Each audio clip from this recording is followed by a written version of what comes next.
Welcome to Car Shopping Mistakes. I'm your host, Deshone the Auto Advisor. If you are car shopping now, or you will be in the next 3 to 6 months, type me in the comments. Let us know where you're at so that we can make sure that you have the advice you need to make the best car deal you've ever made and not be spending more than 30 minutes in car dealerships. The name of the game with great deals is to not be spending time in dealerships. The more time you're spending in dealerships, the worse deal you're getting. The worst deal you're getting. Valencia, good to see you. Valencia World says she's shopping. If you're shopping now or you will be in the next 3 to 6 months, type me in the comments and let me know. Now, for those of you who are not shopping right now, you still may hang around for the next hour, learn something, because you're going to see a lot of people ask questions that you will ask or you would have when you go start shopping. So what typically happens if you hang out here enough, somebody's going to ask the same question that you would have asked, and you can get your answers that way. So welcome to Truth. Good to see you. Let me hop on over to Instagram and actually pop in over there. And I'll give you guys time to start typing your questions. No questions off limit. I try to do just rapid fire Q&A. So you have questions about leasing, about loans, about, getting the best deal, new cars, pre-owned cars. If you just want to tell me your situation, kind of what your goal is, we can go from there. And that's typically how we run it here. So let's see. I'll give you guys time to start typing. Once we get the first couple questions coming in, Dolan will start to bring them into the show. And we'll go from there. All right, I'm just sharing the show. Shout out to the sharers. And before we even start with the questions, I want to talk about the mistakes that I see people making. Let's really start out with the mistake of this leasing versus buying. I'm so happy that over the last 3 years, who was taught never lease a car? You were taught or you heard never lease a car. I could not be more happy that we have been helping people get their first lease for the last 3 and 4 years. The financial advice we've been listening to concerning leasing has cost us thousands of dollars. I was going to lease a car next week. As long as you get 5 offers, cool money. As long as you get at least 5 offers, you're good. See, people are out there paying. There's a couple ways that you can get a car. You can buy it new, you can buy it pre-owned, or you can lease it new. When you lease a car, you're leasing it brand new. So if you look at the financial parameters, you ask yourself, if I buy a new car, how much will it cost me? Now, I want you to use this rule. Every $5,000 is about how much per month. This is not for the new people. If you're new here, type the number 1. Let me know you're new. You've never been on the show. I don't expect you to have the answer to this question. But if you've heard this before, then every $5,000 is about how much on a car payment. You may have seen this in my video. You might have seen this on a show. This is a principle we teach. I want you to lock this into your head forever. Let's see if anybody knows. Or we got a bunch of new people. Michelle's new. I see you. Cool Money's new. DJ Furious. Okay, I see you. Sandra Bonds on Facebook. You're new. Okay, a lot of new people checking in. We're live on YouTube, Facebook, Instagram, and TikTok. So if none of you know, I want you to remember this. Every $5,000 is about $100 per month. Good to see you, Digby, on TikTok. Every $5,000 is about $100 per month. So how do we turn that into a real budget? You look at a car, $30,000 divided by 5,000. You're going to see that's about 600. Well, that is 600. So when you see that a $30,000 car to purchase is $600, if you borrowed that money, now you know about how much that car is going to cost, about how much $600 a month will get you if you purchase. Now, if you lease, $600 a month, depending on the lease deal, could get you a $50,000 car. So we're driving. So if your budget is $600 per month, then you have a couple ways that you can get a car. You can go find a $30,000 new car, no money down. You're at about $600 on a 5-year loan. You can go find a $30,000 used car. You're about $600 on a 5-year loan. Now, for $30,000 used car, maybe it was like $45 when it was new. You get it for $30. Or you can get a $50,000, depending on the lease deal, brand new car that you lease. So let's drive this home. You have people pulling up in cars. They're all paying $600 a month. One of them is driving a brand new $30,000 car. They didn't put any money down. Another one is driving a $30,000 used car. They didn't put any money down. $30,000 car. Another one is driving a $50,000 brand new car. They didn't put any money down. Who's getting the most value? In the short term, it's the person driving the $50,000 new car. It's nothing you can say about that. It's no like, well, it depends. Nope. $50,000 brand new car, $30,000 brand new car, $30,000 used car. The person driving the $50,000 car at $600 a month is getting the most value, hands down. Now, in the long run, where do the people who buy win? That's where we talk about the 8-year rule. That's why if you're buying your cars and you're keeping it 8 years, you should be purchasing, not leasing. 8 years is when you win. So that's where I wanted to start at. Let's start, like, tear down this bad information you've heard and you've believed about leasing. And I see people asking, we got a lot of questions coming in. I see you, Jaguar Music, on Instagram. I see you, Cool Money. I see you, we got a question. I see, hold on. From what I can see, we got like 4 or 5 questions waiting. So, Dolan, you could bring in the first one. Type your questions in, anything you want to ask. If you want to ask about leasing, I saw someone asked about bad credit. What about if I have bad credit? What about mileage with leasing? Just start typing those questions. We'll bring them all into the show and we'll get to them one by one. Is that true for someone that went into bankruptcy? Okay, so if you came out of bankruptcy, your goal should be to rebuild your credit as quick as possible. Right now, your credit's blank. You come out of bankruptcy, your credit's blank. You have nothing there, and that's a good thing and a bad thing.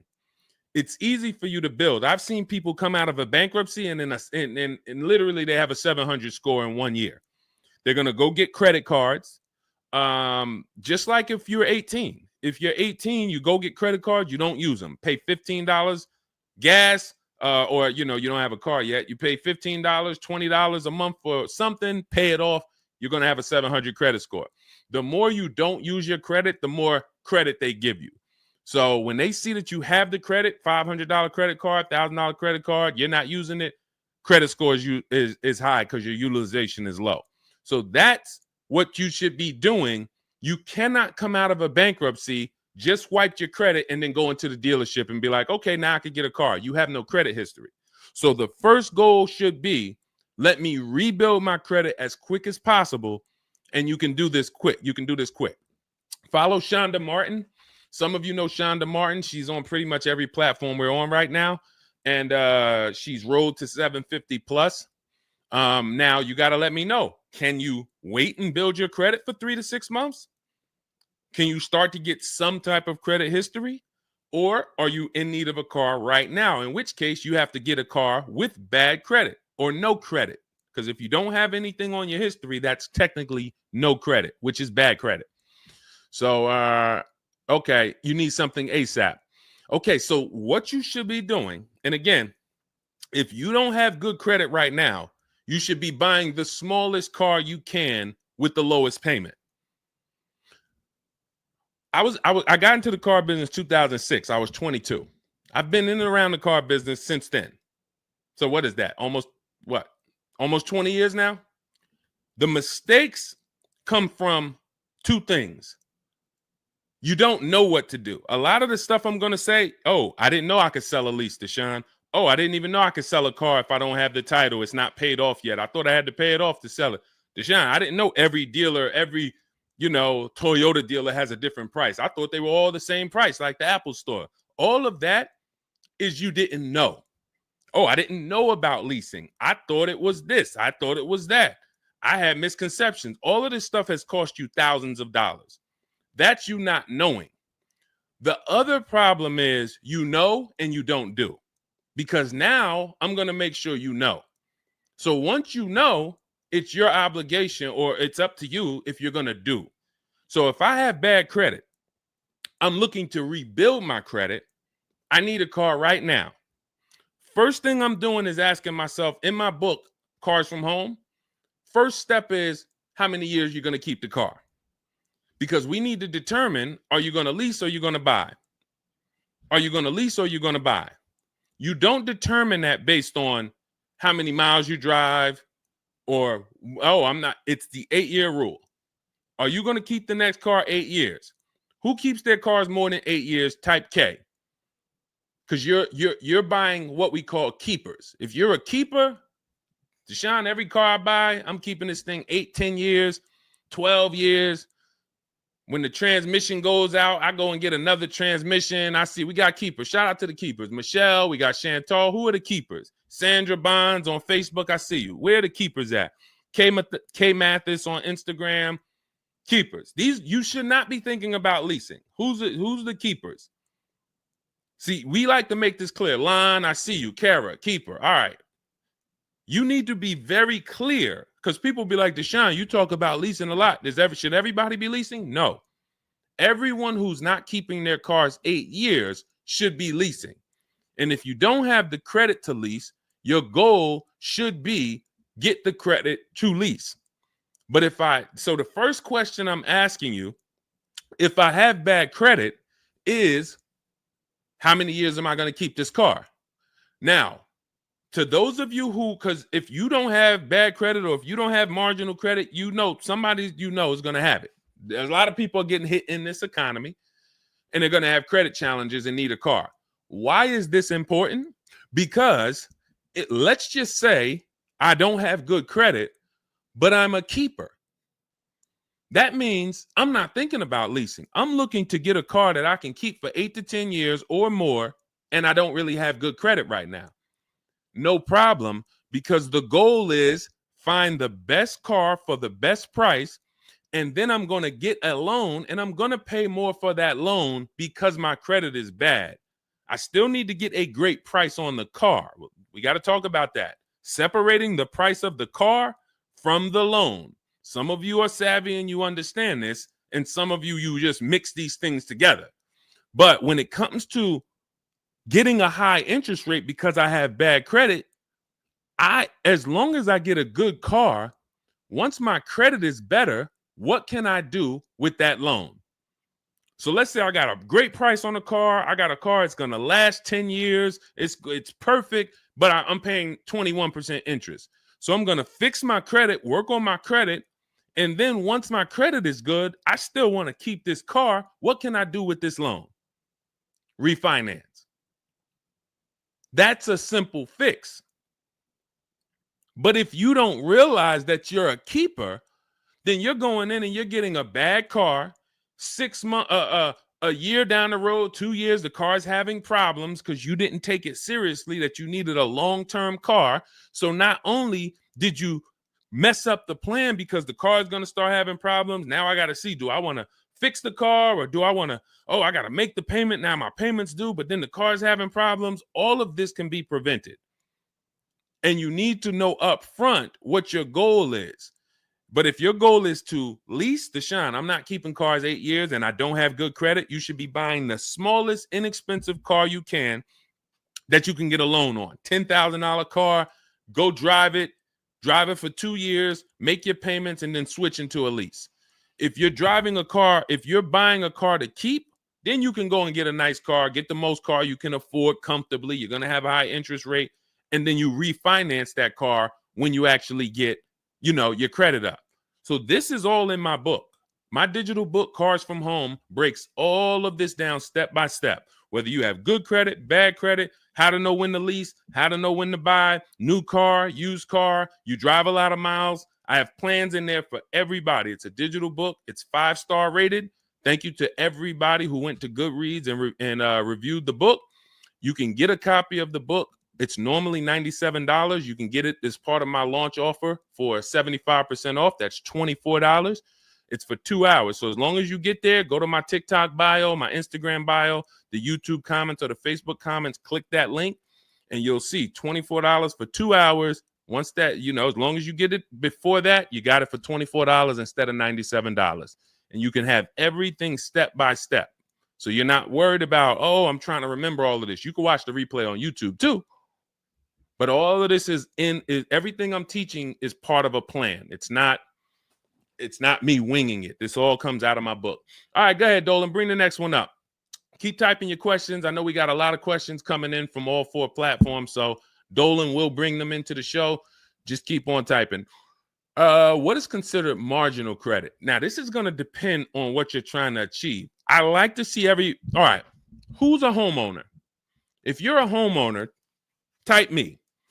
Now, if you have marginal credit before you bought your home, your realtor or your mortgage person probably told you, go work on your credit and then get your credit to this to get a mortgage. A lot of people do that. They go and they work on their credit, and once their credit is a 640 or 620 or 660 or whatever it is to qualify for the mortgage, they go and get their mortgage. That's how it should be with a car. You want to get yourself, if you have the time, you want to get yourself to about that 660 mark. That 660 mark puts you, and I'm talking, do not use Credit Karma. Do not use Credit Karma. The amount of people who used to come into the dealership we run their credit, it's low 6s, 609, 590. And then they call me back, a couple months down the road. Oh, Deshone, yeah, my credit's better. And then we come in and they're like, yeah, I think it's up to about a 660, 680 now. And then we pull it and it's a 620, 630. And that's Credit Karma. Do not put yourself in a position where you're listening to Credit Karma. Pay.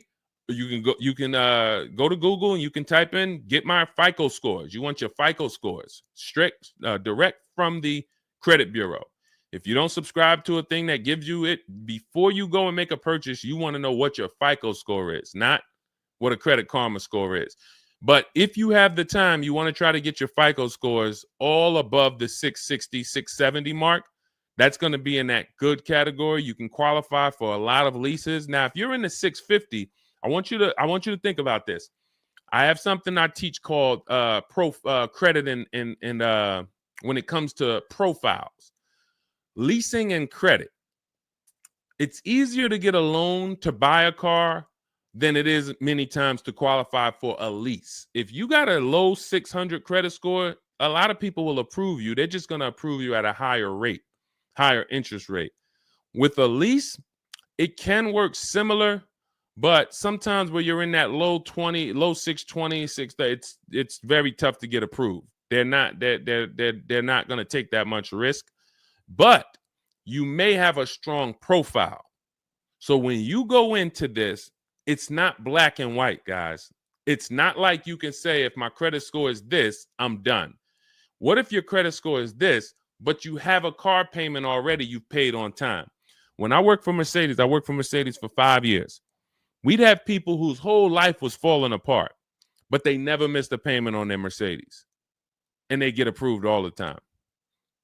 Everything else is falling apart, behind on the home. But if Mercedes sees you pay them, you got approved.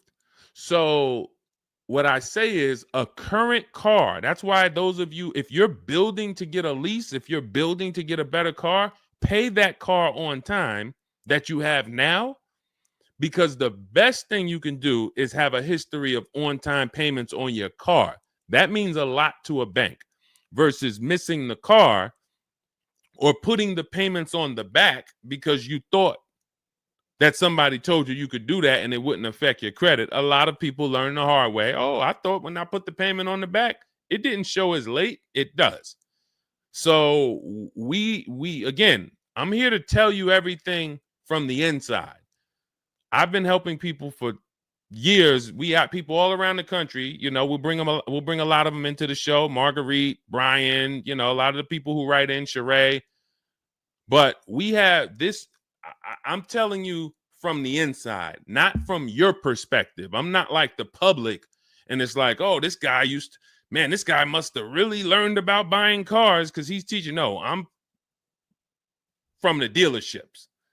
And, you know, if I wasn't doing what I was doing for 10 plus years, that was my job in dealerships, working with people, looking at banks, looking at credit reports, sitting there, seeing people turn down, seeing negative equity. So that's where my solutions for you come from inside. And so I would tell you, try to get to that mid sixes mark. And you'll put yourself out of a manipulation zone. You can qualify for a lot more things. All right, I see you, Michelle. I see you. Kim Randall, good to see you. The Savage Mama checking in. Abdul checking in. Good to see you. Go ahead, Dolan. You can bring up the next one.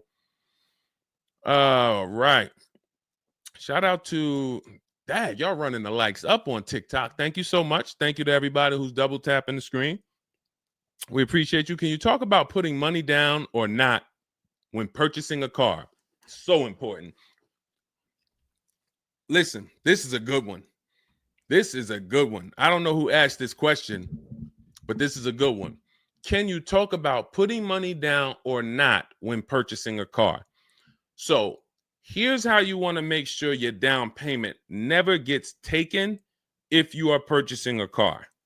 You must separate your monthly payments from the price of the car. You make the mistake sometimes of going in and saying, what's the payments on that car? Who's ever said that? Hit the like button, type me. You ever said, hey, what's the payments like on that car right there? The reason why we don't do that is because you're actually mixing two transactions when you do that. Thank you for being honest. Shout out to the people who are being honest. You're mixing two transactions. You're looking at the price of the car and you're looking at the loan details, which equate to your monthly payment. See, if you pay cash for cars, then you understand you don't care about the payments. You go in, you're trying to find out the out the door price. What is my out the door price from the car for this car? If you're doing it our way, you're doing this from home. Bunch of dealers submitting offers to you. They're out the door offers for this car to your email, bidding war. We'll talk more about that in a little bit. That's the cars from home way. But once you get the out the door price, you then say, all right, that car that I want, $32,000, including all my tax, all my fees, $32,000. I pull up my auto loan calculator. How much is $32,000 on a car payment? Well, 5 years might be around $620 a month. 6 years might be around $550 a month. Okay. Do I want my payment to be that high? If I could afford that payment, do I want my payment to be that high? You see how we've separated the price of the car from our loan and our monthly payments. This has nothing to do, and this is what we call the 3 pillars of great car deals. 3 pillars. You cannot get a great car deal if you're mixing these 3 pillars. First one, who I buy my car from. Second, who I get my loan from. Third, who I give my old car to and sell it to. That's why we don't say trade here. That's a curse word. Forgive me if I even saying it. And if, we get some questions about trade-ins, we'll explain why we don't trade cars. So we have to separate these and bid out each one. You have so many online tools at your disposal that you just don't know how to use yet when it comes to your cars. You know how to use Amazon to go buy a TV. You know how to get a subscription to YouTube. You got a ton of online tools you know how to use. Shazam, what's that song? Shazam it. But the online tools about car buying, you just don't know how to use them. That's where I come in. Our entire system is showing you websites that do this, tools that do that, And so we can make sure that we're getting the best deal. So the only way you're going to make sure you never lose your down payment is you have to separate the monthly payments from the price of the car. If you go in and say, hey, how much is that payment? The car salesman says, well, how much can you put down? Well, I don't really want to put any money down. Well, all right. If I had to, I guess I could put down like 3, 4 max though. But I'm trying to be at like $600 a month. You're working your loan out with them. That's a loan. And let me tell you how. Let me show you why you can know you shouldn't be mixing these transactions. There's big money in all of them. There's a ton of people who want to sell you a car. There's a ton of people who want to give you a loan. They don't sell cars. Let me say that one again. There's a ton of people who want to give you a loan. They don't sell cars. They want to compete for your loan. That should tell you there's a lot of money in the loan business. Then there's a ton of people who want to buy your car from you. Your car you have now. You're the one you're like, well, I just normally go trade the car in. Well, how many offers are you getting when you trade the car in? Well, I usually just get the one from whatever the dealer says he's going to pay for me. Okay. So there's a ton of people who want to buy that car from you. They don't care about selling you a car, and they don't care about giving you a loan. So when you buy a car from a dealer and you give them your old car on trade-in and you get your loan from them, you just gave them 3 transactions. You did 3 transactions with them in one. Do you see why it's impossible for you to get a great deal doing that? Type $signs if that makes sense. Who's locked in? Because I know sometimes we only got a couple people that be watching. Some people, man, you're cooking dinner and you're like, I hear you, Deshone. You're not gonna save $5,000, $10,000 like my students, and you're cooking dinner and you're just trying to listen in on the side. Look, you're not gonna get this. Look, person got a Kia $439 a month, $35,000 car. Look, save probably $6,000 off the car. Melissa, $12,000 that she got from Carvana. Let me just read something from people who are locked in, so you can, maybe this will inspire you to get locked in. All right, this is Melissa. 4 days of leasing like a boss. That's our system we follow for getting our leases. Started with a Kia Telluride as first choice. Quotes for 36 months, 15,000 miles a year. Ranged from 642 to 653. Went to a Honda Pilot. Ended up getting quotes as choice B from 616 to 713 after contacting every dealer in North Carolina. She did this from home, right from home. She got after contacting every dealer, the dealer I ended up leasing from originally quoted me 719, came back at 616 in 3 days with 0 due at signing. This is on a, where's her car at?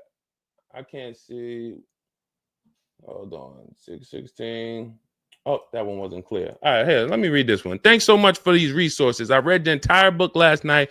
Already been underway trying to put my deal together. What a great book. I have my quotes together, and now I'm ready to take the next step with the calculator. Big fan of your channel and the resources. However, when we shop for 12,000 miles per year, do we adjust to 15,000? So these are people who are taking action on a plan. So when you see the plan, there's going to be different results. If you're out here winging your car process, oh, I hope I did this. Oh, shoot, I thought I watched the Instagram video. They told me don't say that. I shouldn't have told them I had a down payment. You're not going to get it. You're not going to save $5,000 or $10,000 on your car payment, on your car transaction accidentally. You don't just slip into that. So lock in and grab this lesson now. I need to separate my transactions. Who I buy my car from is one transaction. I'm going to bid it out. I'm going to give a bunch of people an opportunity to sell me this car. If I'm looking at a used Toyota Camry, I want to see every Toyota Camry within 150 miles, and I'm going to narrow it down, and I'm going to pick the best one, independent of my loan. My loan is a whole nother story, because when I shop for my loan, I'm going to do the bank bidding war where I can have multiple people. I don't even want to mention that without telling you about it, because it's like, whoa, what's the bank bidding war, Deshone?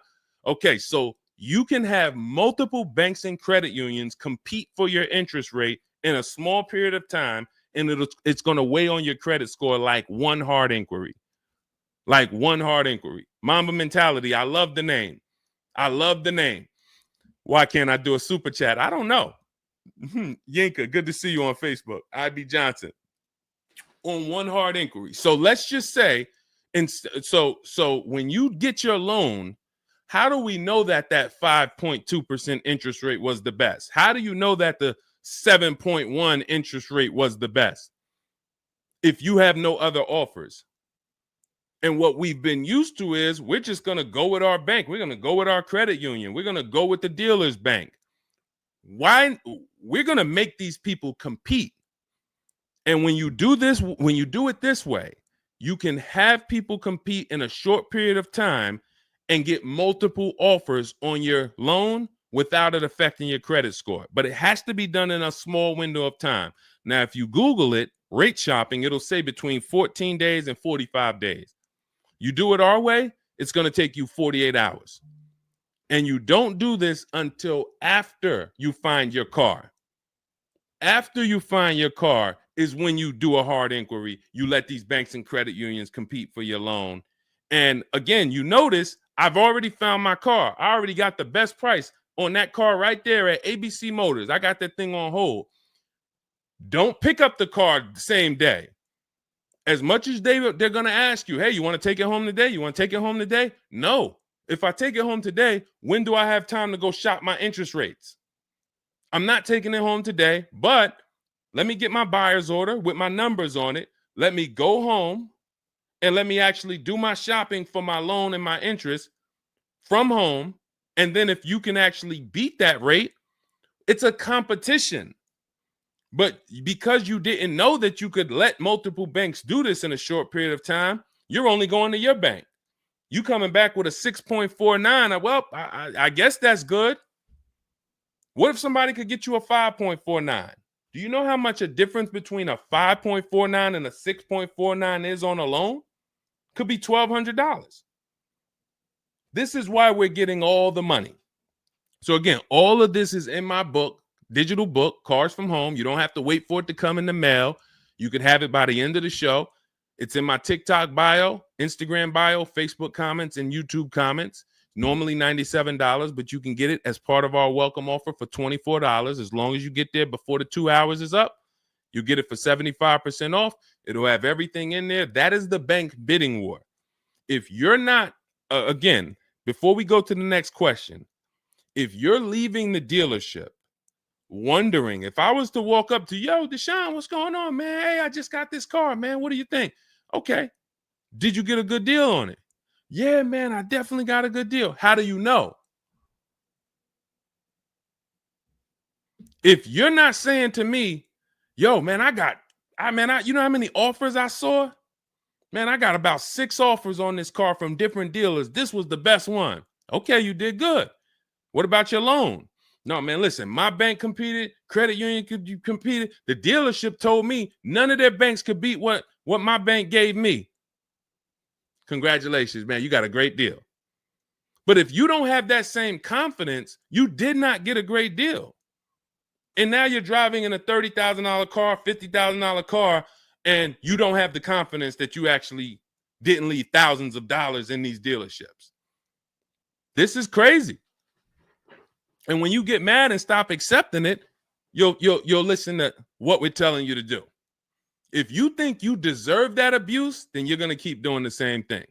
That's why you got to unlearn. Okay? So separate your transactions. Who I buy my car from, I'm getting multiple offers for. Who I get my loan from, I'm getting multiple offers. Who I sell my old car to, I'm getting multiple offers. And with the internet, I can do all of this right from my house, right here. All right. That's the Cars from Home way. Let's go, Dolan. All right. Keep typing your questions. I see you, Mamba Mentality. I see Mamba Mentality got a lot of questions. Samante Love, good to see you. Jay Bass, good to see you. Yep, Jay Bass. Separate transactions. Exactly. D So Chill on TikTok, good to see you. Lisa on TikTok, good to see you. Hector Ruiz, thank you, Hector Ruiz. Shout out to the sharers. Shout out to the sharers. I always got to take time to shout out the sharers. We can't do this without you. All right, how can I schedule a consultation with you? Also, does it make sense to lease a pre-owned vehicle? So let me answer the bigger part of the question first. Most leases are going to be brand new. There's only been a few manufacturers that have tried to do a pre-owned lease program. Lexus tried it. BMW's tried it. And there's certain brands that can technically lease a used car. The reason why I don't like it is because it's not enough of a wide stream. It's not enough of a mainstream program to create competition. And if you can't create competition, then you don't know if you're getting a good deal. If you walk in to lease a brand new car and you're walking in and again, we don't do this. We never sit down in a dealership. We're there to test drive only. We're never talking numbers. But if you are doing it the old way, you're going to go in and then you're going to get a bad lease deal presented to you. And they'll say, well, I could lease you this 3-year-old one and it'll save you like $150 a month. How do I know that's a good deal? It might be affordable. And sometimes you confuse affordable with a good deal. It's not a good deal because you could afford it. I want to let that sink in. We confuse, you know how many people I watch get a horrible deal, but they go home and they're like, yo, man, they got me to my payment. Bad credit usually. A lot of people with bad credit will brag about yo, man, you got to go see Joe, man. Why do we need to go see Joe? Man, he got me in a car. Nobody else could. All right, let's look at the numbers. Dag, you're paying 24% interest. You know this is an 8-year loan? You know this is an 8-year loan. Oh, nah. I just, listen, man, Joe, you sending all your friends to Joe. Oh, look, and this car has 70,000 miles on it. You paid 28,000 for it? See, because they got you to a payment you could afford. So you thought, good deal. Now, I go into a Bentley dealership right now. Bentley's $300,000. And they say to me, we'll give you this Bentley for $150,000. So they give me somebody offers to give me a $300,000 Bentley for $150,000. 50% off. We're going out of business. Take it. Can I afford it? No. Is it a good deal, though? Is it a good deal? $300,000 Bentley, half price, $150,000.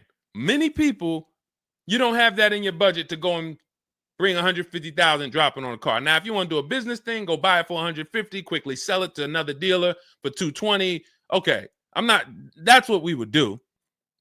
But I'm not talking about that. I'm talking about just you alone.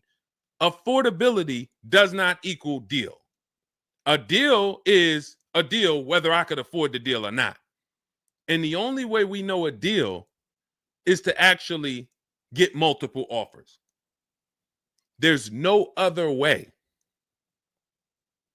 So I'm going to continue to say it. There is no other way. I've been in the car business since 2006. There is no other way for you to know you got a deal without comparison shopping. Same way if you walked into a grocery store and there was only one, you walk into the Dorito factory. There's only Doritos everywhere. No other competition. They sell them for $7 a bag. There's no competition. So everybody who's in the Dorito factory is paying $7. But when they go in the supermarket, Doritos competing against Lay's, competing against Wise. Oh, you can't be $7, Dorito. You might have to be $4 this week. You might have to be on sale this week for $2.99. Competition. It's everything else. So a lot of what I'm saying to you will click when you realize that you've been programmed to buy cars in a way that you don't buy anything else up. You don't buy anything else that way. Everything else you buy in your life is competition. People competing. Everything else only with cars, we look at one offer. So that's why when you come home, start to look at the whole market, you're going to love this. You're going to be like, man, I don't know how I didn't start doing this before. What I'm teaching is not, the whole Cars from Home system is not rocket science. We just use the internet to create competition. That's how we get crazy deals. That's how you see Alex graduated, was able to get a new lease for my partner, sold his old car to Carvana, bid that out. Notice he didn't trade it. He didn't say I traded in my car. I sold my old lease to Carvana, old 3,500. He got 14. That was his highest bid. Went test driving, got a 2025 Hyundai Tucson, got a 1.3% lease deal, no money down, $42,500 car, $580 a month, and that's a 1.3% lease. Now, $42,500, guys, would normally be, with no money down, about $800 a month. Maybe about $825 for 5 years. He's paying $580. So when we talk about leasing keeps thousands of dollars per year in your pocket versus purchasing. Thousands of dollars, not hundreds of dollars per month, but thousands of dollars per year. So so to answer your last question, I don't do consultations. We have 3 ways we help the public: through my book, through our Shop with Deshone program. A lot of these people that you're seeing me share, they've either got my book or they're in our Shop with Deshone program. Just Ralph, Jen, Stormy. Just wanted to let you know that your package worked. $48,000 MSRP, no money down. She's paying $622 a month. That's normally a $900 payment. Marie, some of you know Marie from some of our other shows. We talked about her. Just wanted to reach out. Thank you. She used the book, saved over $13,000 off of her Mercedes, got her payment to be hundreds lower per month, maintenance included. Just wanted to say thank you. She got a 2025 GLC Coupe. Some people have this same car. You're looking at this car. You're like, hold on, Deshone, I got that same car. Did you get $13,000 off? Did you get $13,000 off? This is when we got to say to ourselves, whoa, what's happening that Marie got $13,000 off? I thought I did okay. I got $4,000 off. You see how dangerous it is when you don't get multiple offers? You thought, man, I negotiated, man. I was in that dealer for about 5 hours, man, to get that $4,000 off. Marie never went into a dealership and she got $13,000 off. So you just made a $9,000 mistake. So you could either change your behavior, go grab my digital book, Cars from Home, learn the same thing, use the same strategy step by step that Marie just used, and you could eliminate you making these types of mistakes, or you can continue to do what the car business wants you to do. So in my digital book, you have everything. That's why it's called 7 Steps to Saving Time, Money, and Avoiding Dealerships. It's in my TikTok bio, my Instagram bio, YouTube comments, Facebook comments. You can get 75% off for the next 2 hours. So you won't pay the normal $97. You get it for $24 if you get there before the welcome offer expires. And that's a digital book. It'll be in your inbox by the time we end the show. You'll have all these strategies to use for you, your family, your spouse, your kids, to make sure every transaction you're winning. You're leaving no money on the table. All right. So yes, I don't do, and you'll see in our Cars from Home toolkit in my bio, we do have a program where we shop for people around the country. In fact, before we go to the next question, let me show you what you'll be able to do. But in our case, we do this for our clients. So you get in where you fit in. I don't tell you, it's like if I put a buffet in front of you, everything gets you full. You get the book, you're there. You come into Shop with Deshone, we do it together. You watch our video checklist. You have coaching calls, we have Zoom calls, we have a private Facebook group. You get to your goal. Or you can, if you qualify, you got to have the credit. You got to be shopping for a new car. You can look into our Done For You program. You can book a call with our team. But here's an example of how big of a margin these offers. I want to show you the difference between some offers here, because some of you don't really see it. Hold on. I got to label these better for our next show. Okay, here's an example.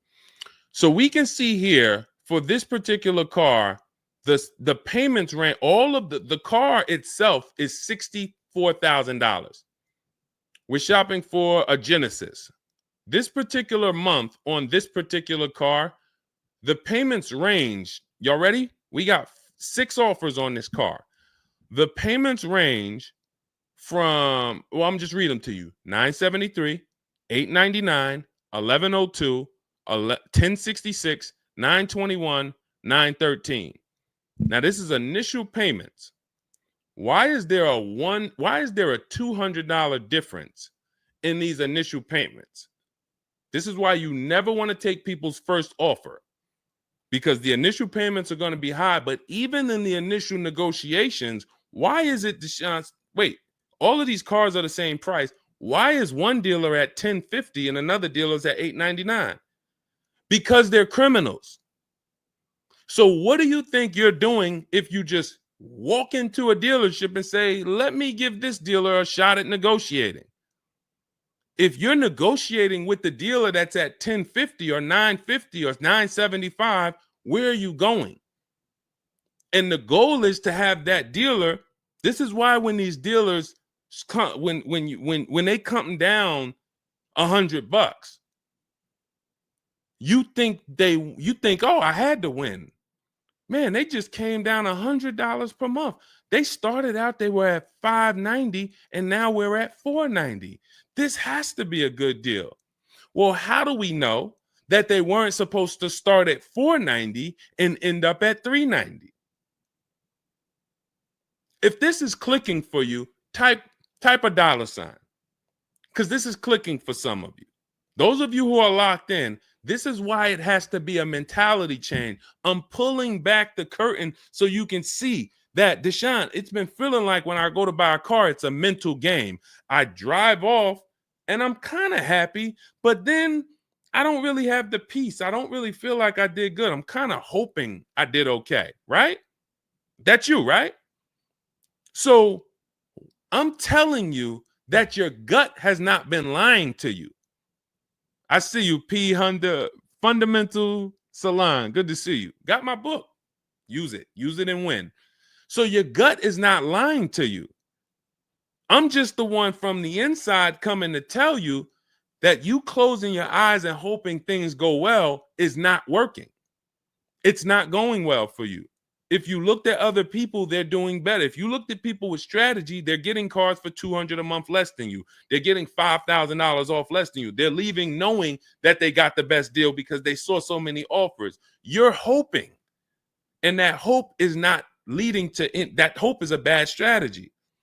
So what you want to do is you want to change your mindset and realize that the dealer's whole goal is to keep you from shopping. If you burn that into your head about the car business, the entire goal of every dealership is to keep me from shopping their competition. And if you know that, then you're not going to go into the dealership. You're going to say, all right, how can I be at home and do this from home? Again, that's all in my book. But even if you want to make calls, there's some people, you've been on to this since 4 years ago, 10 years ago. You're like, Deshone, man, I knew, man, I don't go into those dealerships. I call around, I'm going to get me a bunch of offers. And by the time I get there, that's when I'm picking up my car. You've been on to this truth for a long time. Some of you, I'm not telling anything new. Some of you, you're like, whoa, I didn't know that really. I thought that it was all about going in and just negotiating. No, because 80% of dealers are never going to give you what we call a below market deal because they got too many other people walking in that's willing to pay a higher price. So you have to find the dealer who is going to give you that low payment out of the whole market. That's why this is a bidding war. And when you start to do this, you're going to be like, yo, why does it seem like this is kind of fun now? I kind of enjoy this. Is like a game. And you're the prize. So instead of feeling like you're begging, oh, come on, can you do another $500 off? Come on, man. I'm only asking. Get me from 520 to 499, man. You're begging. So instead of begging, you got people now competing for you. Whole different story. That's what we want. That's the transformation we want for you today. All right, let's go. Dolan, next question. All right, Fundamental Salon, I see you. I see you, Jay Bass. I see you, Randall Pine Straw. You got the number 3 gifted badge. Thank you. Y'all lighting up the lights on TikTok. Thank you so much, Monica 9300, BKS Aggie, Timothy Garces, Drew Saberton reposted the broadcast. Thank you so much. Shout out to everybody sharing this. What about military personnel? What's the question? Just rewrite that question because I don't know. What's the question? I know what about military personnel. I don't know. Are you asking about military rebates? I don't know. So just kind of give me a full question, and then I'll be able to give you a better answer. Hello, I'm planning on purchasing a 2025 Escalade.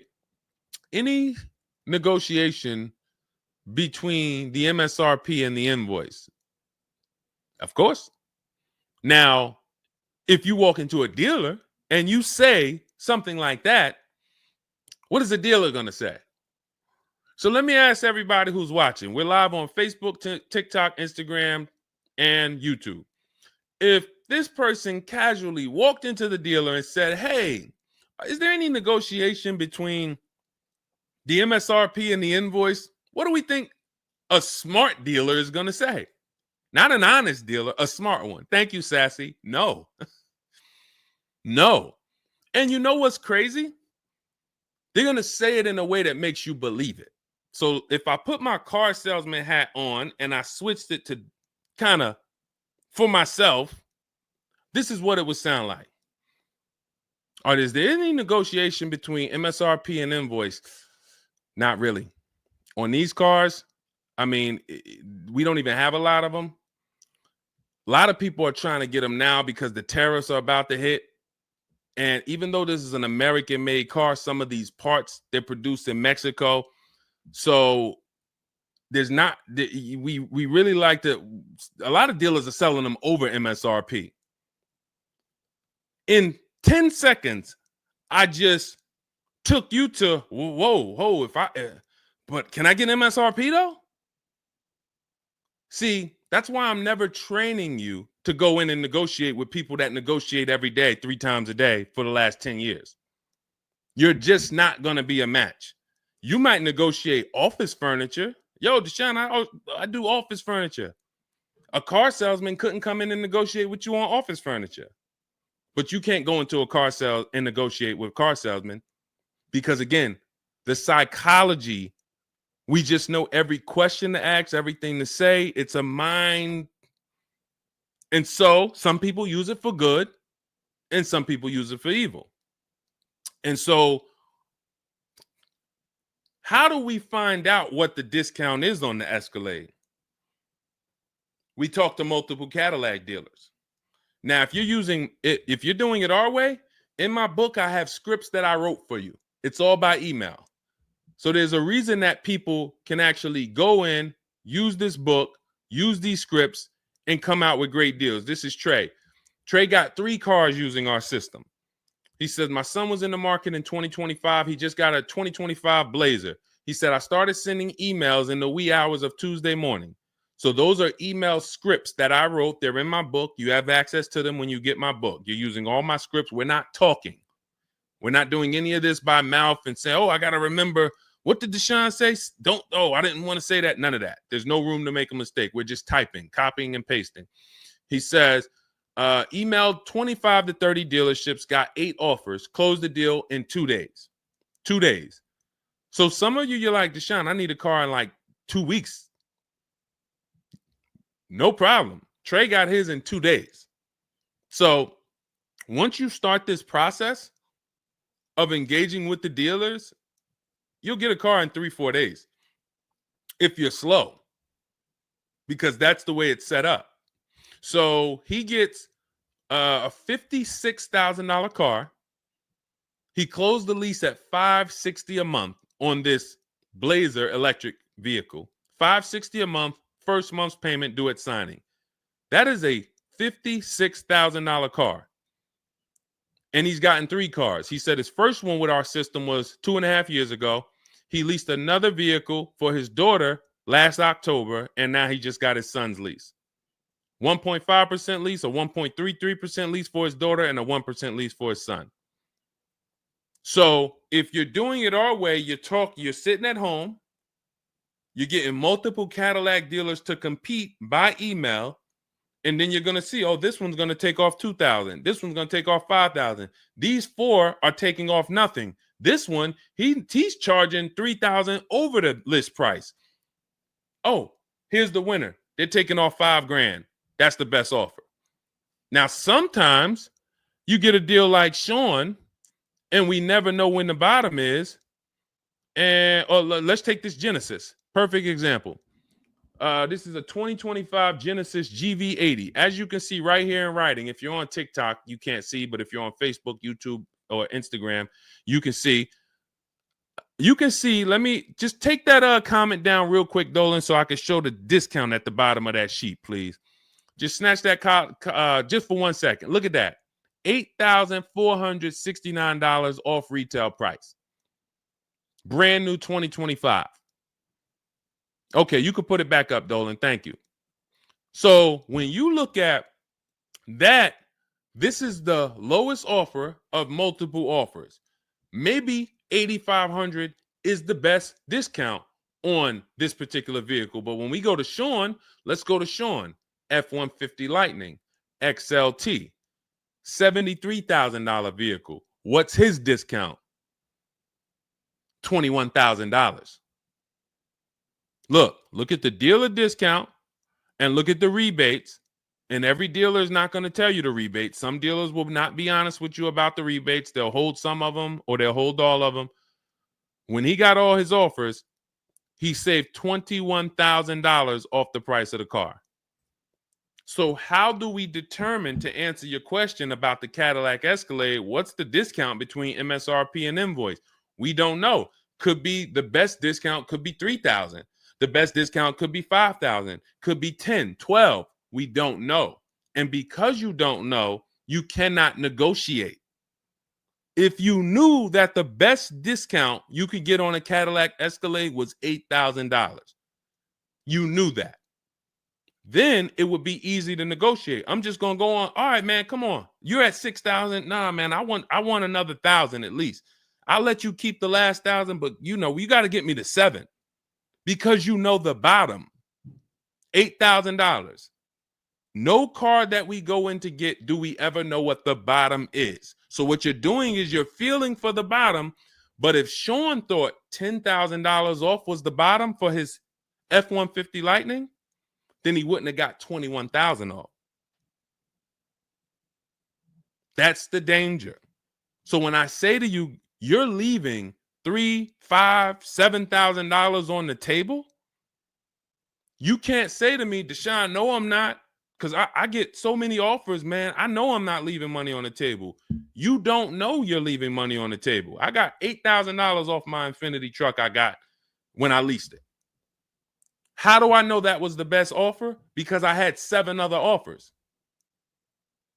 I had 7 other offers of Infiniti dealers that I went back and forth with by email. This one giving me $3,000 off. This one $4,000. This one $6,000. This one $6,000. This one we'll do $8,000 off. You got it. You won. Took me 60 minutes. This is where I want you to get new cars, used cars. You're making your deals from home. You're the prize. You're going into the dealership to pick up your car, man. They like, man, you sell cars? How'd you was like quick, man, that you kind of knew this was quick. Car salesmen going to love you because you didn't waste their time. You didn't tie up 8 hours of their time.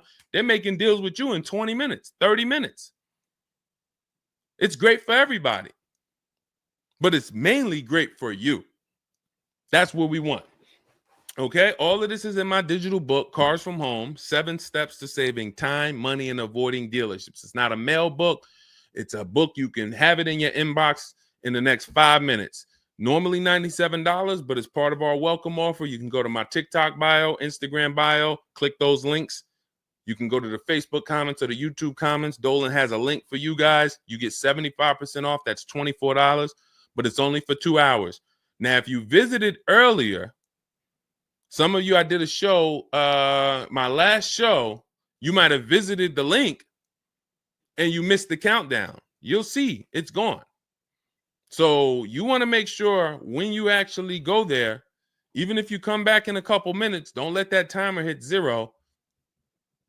Book's still worth $97. You saw Marie, she saved $13,000. So I think if Marie, if she was on the show, she would say, look, even if you missed the $24, get that book. Save me $13,000 off my price.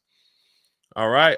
Corey Duncan, I'm just catching your comment on TikTok. Look, it works, y'all. I promise. Leased a car back in April after using his book. Got the best deal. You see what I'm saying? Like, and this is all over. It's too many people for me to pay. When I tell y'all, like, it's too many people. I pride myself on not can Deshone get great deals. Obviously, you guys know if I could sit on here and answer your questions for an hour and a half, clearly I've been in the car business since 2006. Clearly, Deshone can get great deals. But can other people?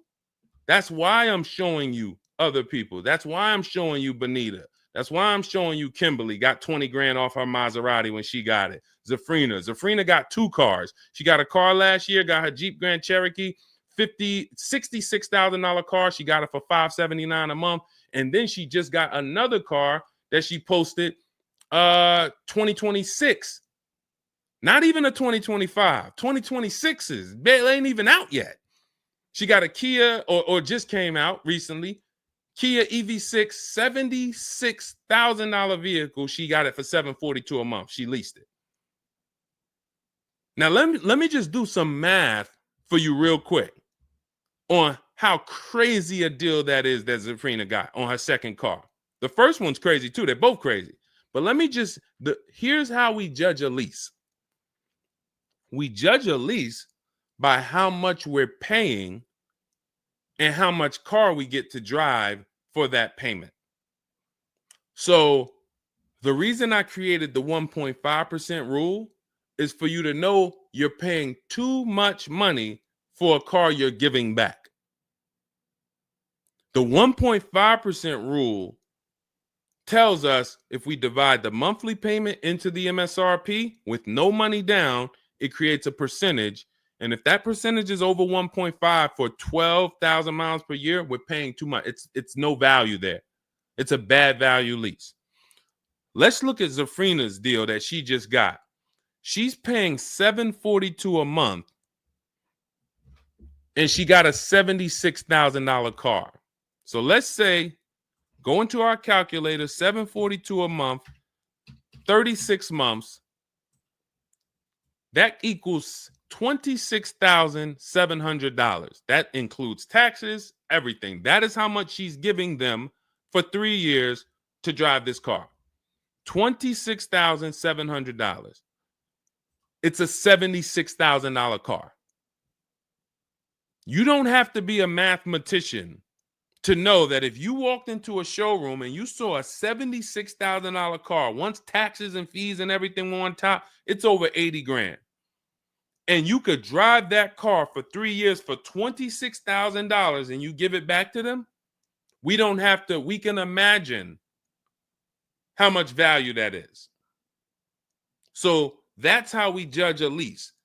And the more I pay, the more I have to look at, okay, is this a good lease deal? Is it a great lease deal? Is it a steal? Zafrina got a steal. Anything 1% or lower, it's a steal.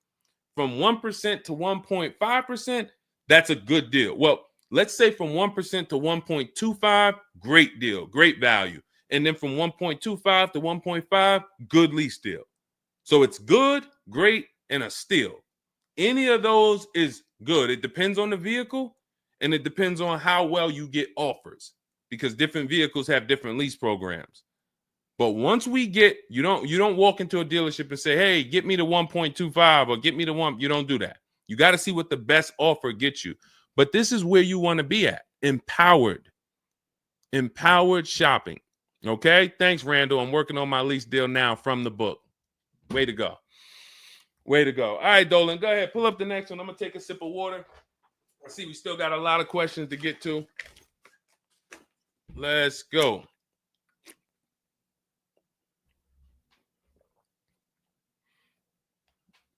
Mark is me. Good to see you on Instagram.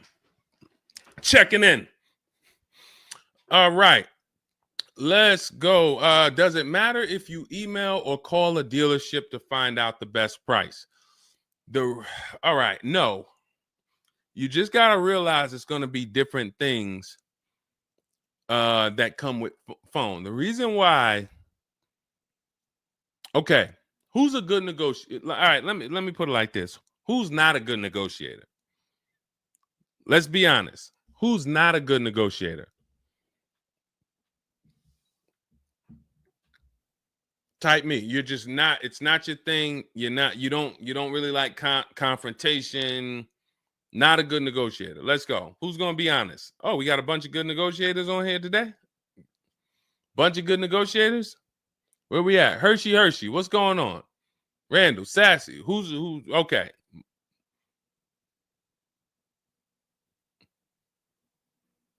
Okay.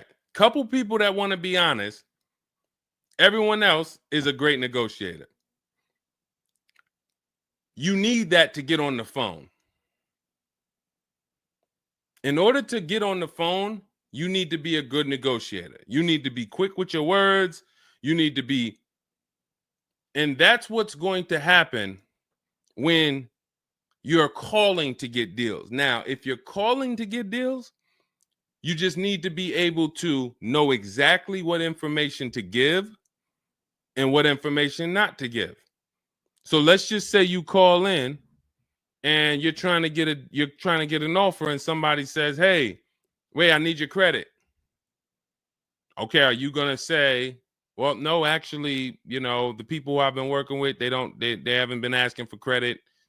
Just assume tier 1," or are you gonna, fumble through that? And if you so this is what you're going to get. That's why I say if you're calling, you could try asking for sales managers. But the reason why email far exceeds getting the offers by phone.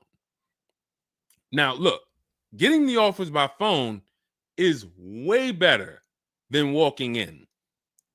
But if you get the offers by phone, you still have to you have to try to lock down who the good dealer is, because you're not going to really have anything in writing. And that could be a problem. That could be a problem, because whenever you're going in and you're thinking this, that's why everything we do is from home. Your credit app is done from home. If I'm talking to somebody on the phone and I feel like I done talked to maybe 8 dealers, I got 5 offers, and one guy, Matt over at, that dealership it feel like he's being honest. He's giving me the offer. He told me this is what your payment's going to be. It includes taxes. It includes everything. Or this is what I'll sell you the car for out the door. Okay, I'm doing the credit app online because I want all of that firmed up before I get there. I have a video we're going to put out soon about a dealer who we just experienced this shopping for a client, where the dealer put something in writing. And then when we did the credit app, or the client did the credit app, changed the offer. So when they changed the offer, that means they didn't want to do that offer to begin with.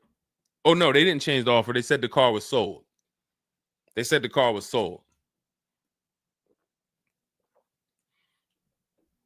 Me knowing what I know that what they wanted to do was tell you one thing and then they wanted you to come in so that you could so they could raise the price on you.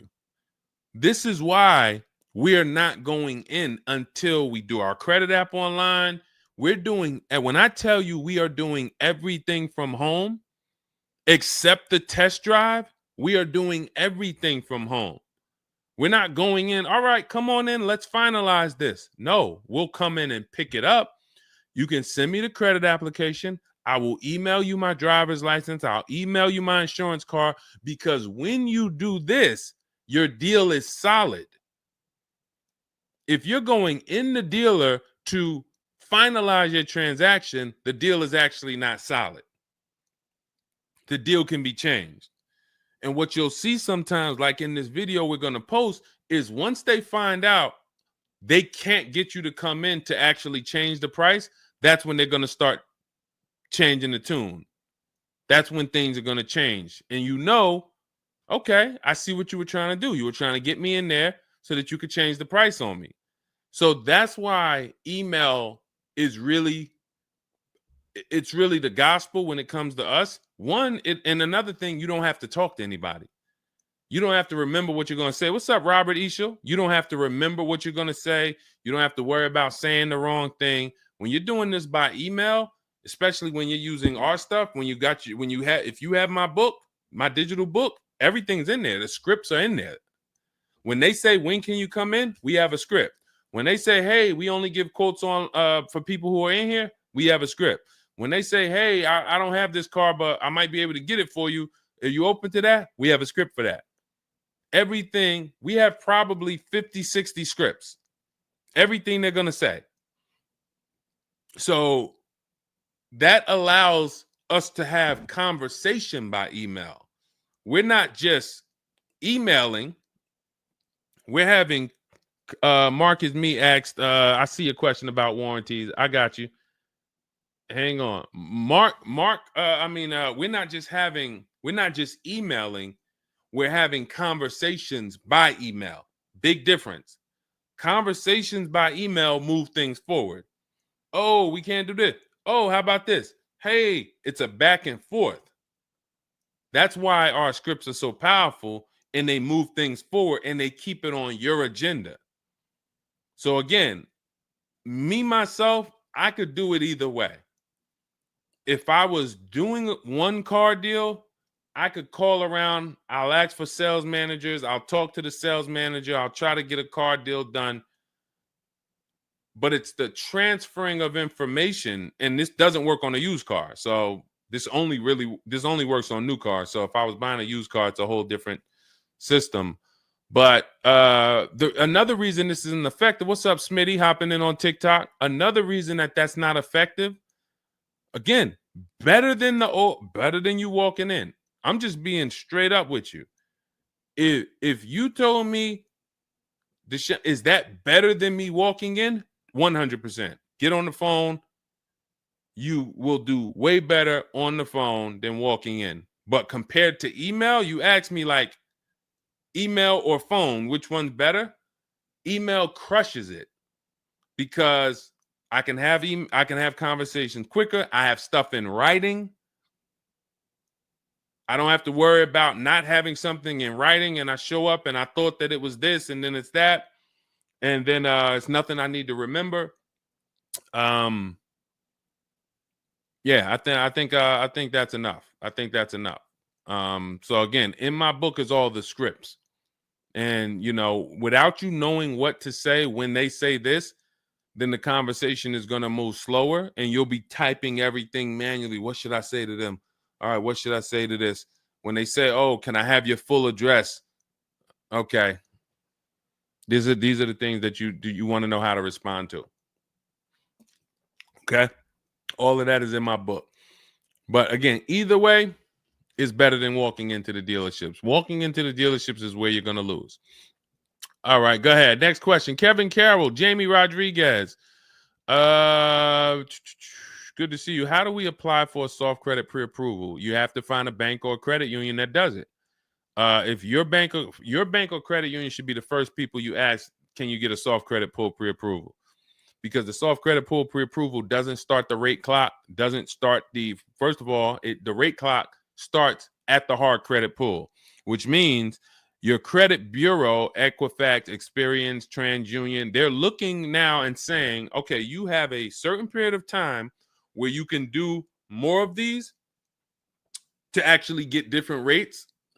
But once that period of time closes, we're going to update your credit score.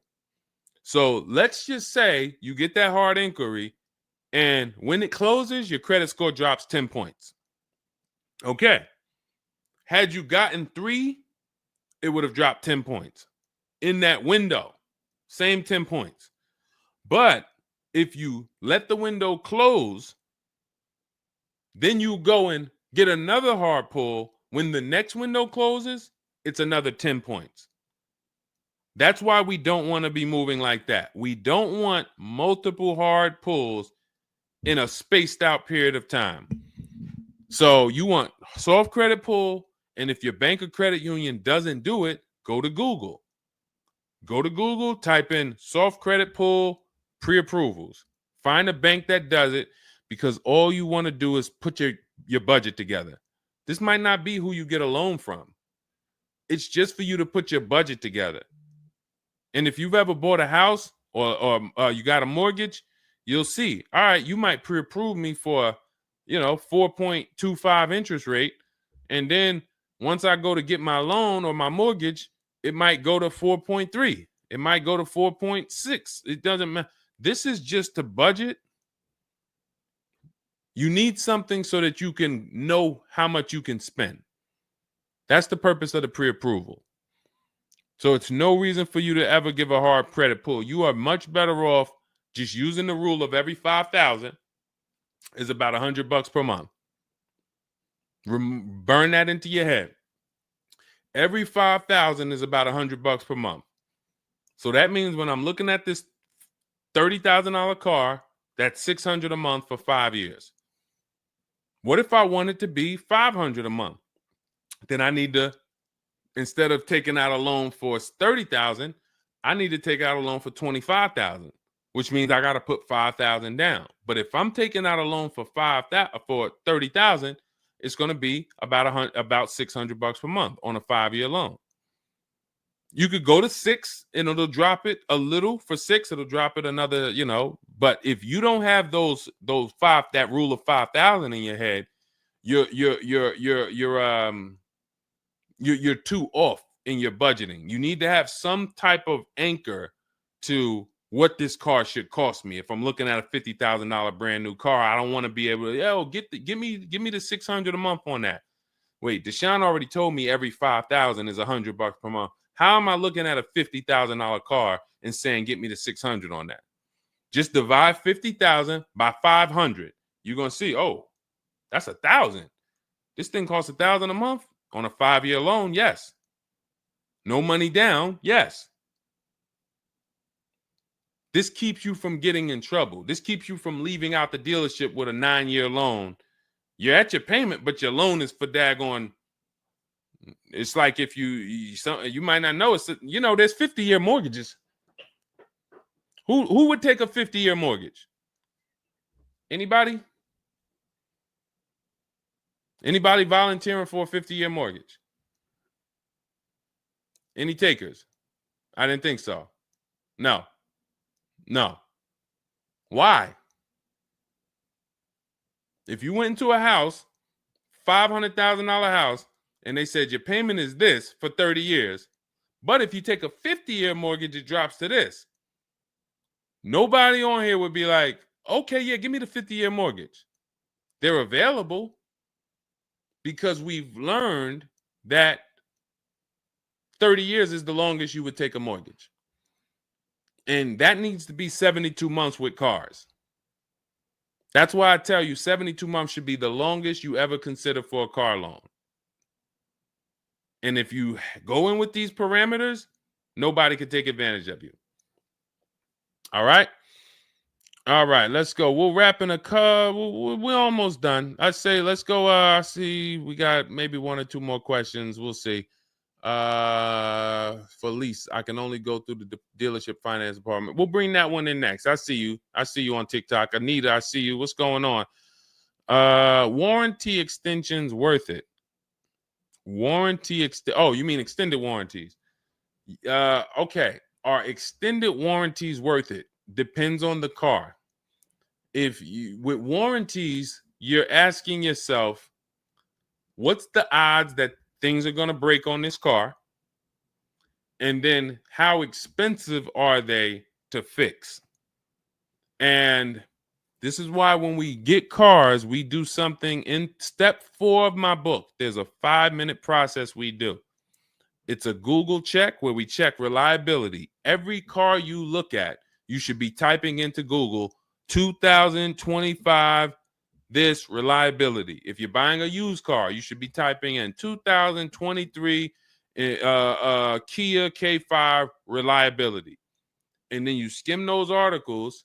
Thank you, Renee Cunningham. You skim those articles, and then you see, what are the third parties saying about this car? Are they saying the reliability is less than normal or less than average? There's tons of people who were in love with a car, and then they do this 5-minute exercise and they see owners are reporting electrical issues with the car, software problems with the car. Owners are complaining about the infotainment system in the car. So this is this is what we call bad DNA.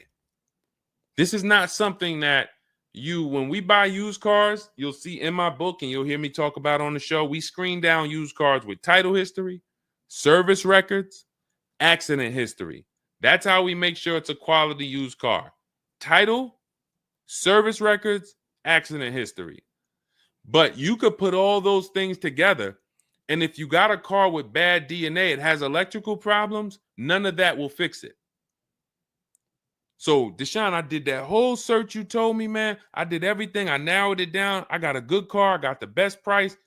But, man, the car is giving me problems. You skipped step 4. You didn't do that Google search I told you to do, right? No, I didn't, man. I didn't do it, man. I skipped that. That right there, now you got a great deal on a bad car. So the things I'm telling you to do take 5 minutes. Nothing that I have talked about on this stream takes 2 hours or 1 hour or 45 minutes. Shoot, I have my car in 60 minutes. I do the whole process in 60 minutes. So not one thing I have told you takes more than 15 to 20 minutes at a time. So this is a 5-minute exercise concerning this question somebody asks, are extended warranties worth it? So extended warranties cannot fix a car with bad DNA. You want to skip that. So once you find out, okay, I got a car. For example, there's certain Nissans, when you pull them up, you do you're going to type in the year, the make, the model, longevity. Going back to the keepers. Everybody who answered earlier, they're a keeper. You buy your cars, you keep them more than 8 years, type K for keeper. You don't lease. I don't want you thinking about leasing. But if you're keeping, you need to think about warranties. Just like people who lease don't need to think about warranties for the most part, unless they're a high mileage driver, they're getting a high mileage lease, they're not thinking about warranties. So if you're a keeper, you're thinking about warranty, which means you need to look at longevity. There are certain cars you're going to type in, do this exercise, type in the year, make, model, and the word longevity to Google, and you're going to see this car, owners report transmission problems between 90 and 110,000 miles. There's nothing you can do to change that car's DNA. Nothing. So yes, you can get one with good service records, good accident history, good title history. Nothing you can do to change the fact that that car has transmission problems from 90 to 110,000 miles. So once you do that exercise, that quick 5-minute check, then we can look at what's the cost of repairs on this car? Is it a Mercedes where when something breaks, it's $2,000? If it's a Mercedes and something breaks, and you can keep typing your questions. If you have a question on TikTok, nothing's off limits. So we got time for a few more questions, but you got to type them in for us to bring them into the show. So are we, once you know what cars, like give you an example, you got a Honda, you got certain cars, they're very inexpensive. Something breaks on the car, the parts are cheap, inexpensive. These are the cars where you don't need extended warranties as much as you need a car when you look at a car that has high cost of repairs. So what should you be typing in for the car you want? Cost of repairs. If you're looking at a Volvo XC90, Volvo XC90 repair cost. Where does it fall? You're probably going to land on an article that shows you the rankings of cars repair costs. If you see that Volvo and Cadillac and Mercedes and all Range Rover, Land Rover, they're up here, then you need an extended warranty. Because when one thing breaks, if you got a $3,500 warranty, it might pay for the whole warranty. One thing. But if you're looking at a car and it's very low, Mazda or Honda or Toyota or very low cost of repair, then maybe you save the $3,000 and you don't get an extended warranty. You just put that money to the side. So it's going to depend on the car. When I worked for Mercedes, if somebody was buying a Mercedes, I told them, go in there, finance department, buy as much warranty as you can afford. That was my words all the time. Buy as much warranty as you can afford. IDK, following your book to secure a lease. How do I get it without putting money down? We don't shop with money down. So you haven't gotten to that section yet. I'm glad you have the book, IDK, but there's no scenario when you're using our templates and scripts where we shop for with money down. In step 3 of the book, which is deal-focused budgeting, I explain how down payments come in, and I explain the risk of down payments. But when we're in step 5, which is reaching out to dealers, where we're getting our offers, there's no down payment that ever comes into the conversation. All of our lease offers are with first month's payment due at signing. That's not a down payment because it's just like when you rent an apartment, you pay your rent at the beginning of the month. When you lease your car, you pay the payment at the beginning of the month.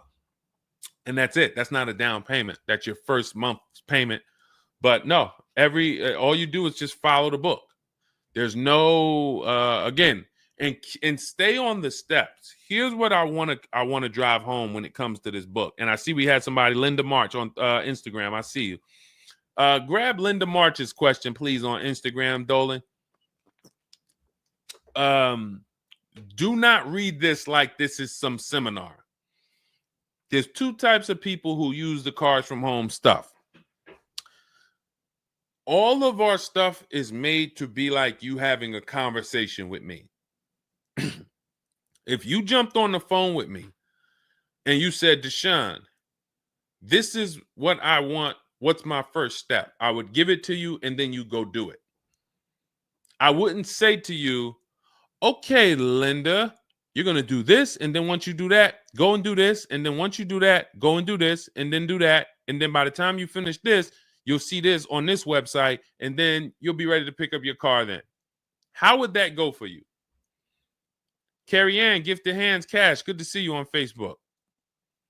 Well, how would that go for you? You would be like overwhelmed, confused, messing up. That's the way it is when you get my digital book, Cars from Home, and you read it straight through. What you're seeing all the steps. The last step 7 is delivery or pickup, and I'm congratulating you. You did it. The step before that, we're going over paperwork in the finance department and extended warranties. You shouldn't be there because you should be going through step 1, checking it off. Deshone told me do this. Step 2, check it off. Step 3, and then once you get to step 7, which is delivery, check, just picked up my car. It's a checklist, not a Bible or a almanac for car research or car studies. That's not what it is. And so I want to let you know that so that you don't come in thinking you're about to learn a lot about cars. In fact, that's how it was when I first started. My first book was called 52 Car Buying Questions Smart People Don't Ask that cost them thousands. 52 car buying questions smart people don't ask that cost them thousands. That book's not for sale anymore, but if you Google it, it's highly rated. People loved it. People said, Deshone, I use this book, man. I learned so much and I got a good deal. Because I still was teaching you how to get to the multiple offers, but it was too much information. That was when I came and I started teaching and I said, I want to teach you everything I know. No, the way my book now is, Cars from Home, 7 Steps to Saving Time, Money, and Avoiding Dealerships, is to get you right from where you're at to your car. 90 minutes, 2 hours from home. Boom, boom. Little small exercises here, 10 minutes here, 5 minutes there. Boom. All right, I'm picking up my car. So that's why we have the success stories that we have, because of the fact that it's a focused step-by-step book. Okay? So you can get your copy in my TikTok bio, my Instagram bio, the YouTube comments, or the Facebook comments. It's 75% off. That's the welcome offer. It's normally $97, but you can get yours for $24 as long as you get to my bio and Instagram, TikTok, or the YouTube comments or the Facebook comments before that 2 hours expires. This is Brian, just got his first ever lease using the book. Thank you, Brian. 2025 Honda HRV, $30,000 car, $395 a month. That's a 1.2% ratio. No money down. Initial quotes from that dealer was $434, and he used the counter offer calculator and got it down to $395. So that's his best offer, not to be confused with his only offer. That's his best offer that went from $434 down to whatever he ended up paying to get it to 1.2%. So that is how you want to do it. Step by step, go grab your book. Make sure when you get your book, screenshot the thank you page, because my support team's email is on there. Sometimes you're typing fast, you misspell your email, but as soon as you actually pay the $24 and get your book, you'll see the book is on the thank you page. So you can click that link, open it, save it. Make sure you save that link, because every time I update the book, that link is your master link, and I also email you a copy. Okay, and then you'll have everything we teach step by step to get as many cars as you want. You'll see, you'll be like Sheree, you'll be like Zafrina, 2 and 3 and 4 cars. Rosalie, 4 cars. Ken, we talked about. Trey, we talked about earlier, 3 cars. These people have been with us since 2021 and 2022. So if you're new here, you got people that's already 3, 4 cars up on you using what we use, and catch up. All right, go ahead, Dolan. I saw we got a couple more from Carrie Ann. We got Linda March. Following your book to secure a lease, how do I get it? Oh, that's what we just answered. We already answered that one from IDK.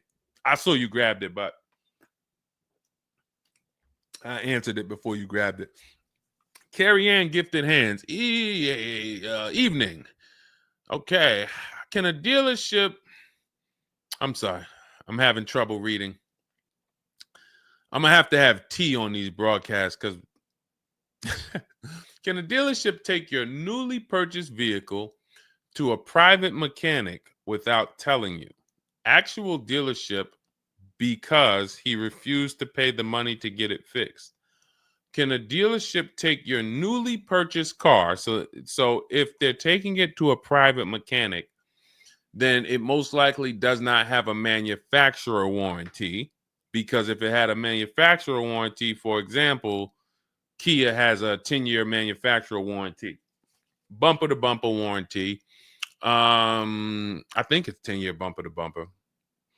But when the manufacturer puts a warranty on a car, dealerships don't really want to take it anywhere, because the manufacturer is covering the cost. They're covering the cost of the parts.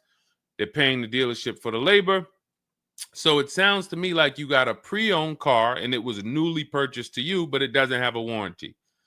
So they may have offered you some form of warranty. Maybe they put something in writing, and whenever you buy a car, you should have something in writing on the buyer's order. This is why we have a whole step in my book for paperwork and protection. That's step 6, because you need to have certain things in writing before you actually take delivery or pick up. But it sounds like they probably had an in-house warranty, like, hey, if you come back, you got 30 days or 3,000 miles, or you got 90 days, and if anything goes wrong, just come on, bring it back. And now you brought it back because you had an issue, and they're looking and saying, well, our guys can't fix the issue, or we don't want to pay our guys to fix it. We're going to pay, this guy over here, and he's going to fix it. He can do that because there's nothing in writing that says he can't do that. And she said, correct. Ask me how I know. I swear, the reason why I invite you into my world, guys, is because everything that you think is complex is totally normal for us. That's a crazy situation for you. I can tell you exactly what's going on because I've seen this situation for the last 20 years. So when you're coming into our world, it's like, wow, this guy really knows. I see why he can kind of keep me calm, because this stuff is calm for me. That's where I want you. It's like being with somebody and you're going into a scary situation, but they've been here 200 times. Oh, it's dark back there. No, nothing ever comes from back there. When we get up here, you're going to hear some sounds in the bush, but that's just little raccoons and they're harmless. They actually like, oh, okay. You start to get more comfortable because the other person has been here a lot. So there's nothing in writing that says he can't do that. But if it is in writing that he needs to fix the issue, that's really all you care about. What's really in writing is you need to fix this. How you fix it and who you get to fix it, that's your internal business. If you want to take it and outsource it to another mechanic because your mechanic can't figure it out, that's fine. Some dealers have a relationship with a dealer up the road. So if, a used car dealer might take it to a Subaru dealer if it's a Subaru, and they might, but their thing is they need to get it fixed because they're obligated. You said just purchased it, went back into the shop 2 weeks later, still did not have it back. Exactly. So they're going to try to do everything possible to get it fixed. And that may include taking it to someone who they think can fix it.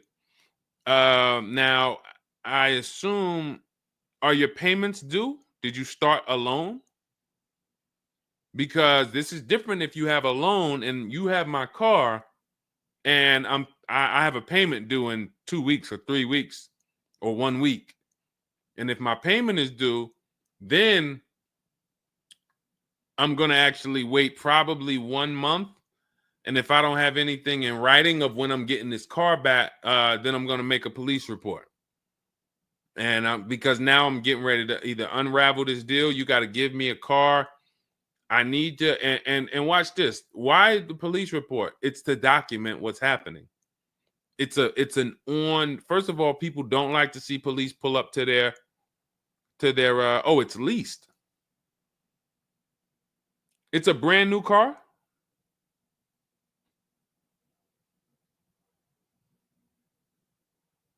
It's a brand new car. Most leases are brand new. In which case, a private mechanic shouldn't be working on a brand new. No, it's used. That's another reason we don't lease used cars.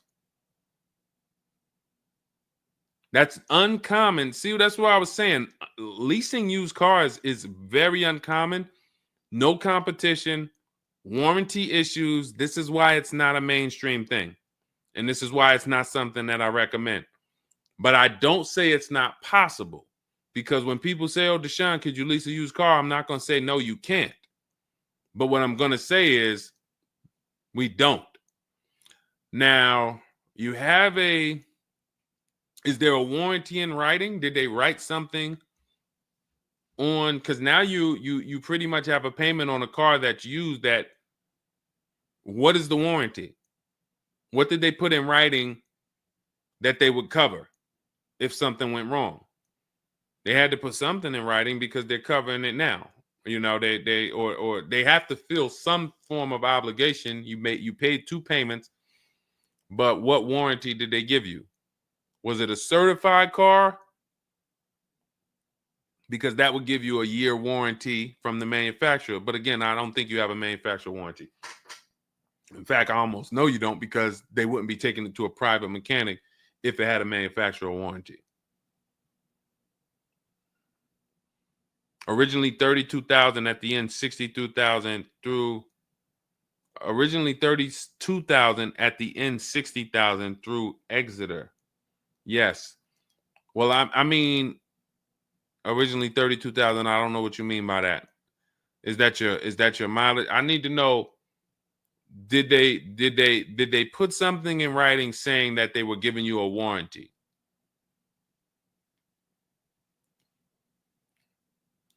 We'll try to work through this,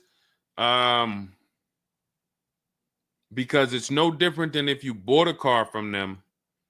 There's a bank involved, but it's a used car. It's no warranty, and they're pretty much holding on to it and trying to fix it. And if they can't fix it, we need to know, are they obligated to fix it or not?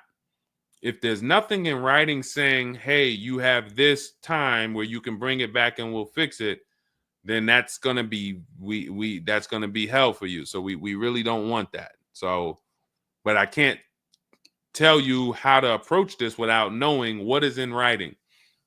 And again, when you get my book, not you, I'm just gonna try to help you through, but I'm talking to you. That's why we have step 6 is paperwork.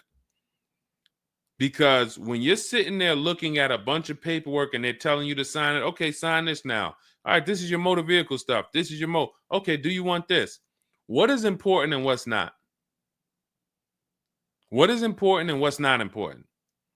Out of all of this stuff, there may be 1-2 words on here that I need to know. I need to look at that buyer's order, and I need every used car, every single used car. I need to know what the warranty is when I drive off. Is it as is? That means when I drive off, it's on you. If the axle falls out on the highway 5 miles from here, you just signed an as-is deal. Buyer beware, it's on you. Is it 30 days, 1,000 miles? Who's going to do the work? Is it from the manufacturer? Is it from this dealership? Where can I go and use this at? You got to come back here. Do I have to go? Is this a nationwide warranty? I need to know what is covered on this paperwork so that I don't end up in a situation that we're trying to get out of right now. The warranty is through portfolio protection.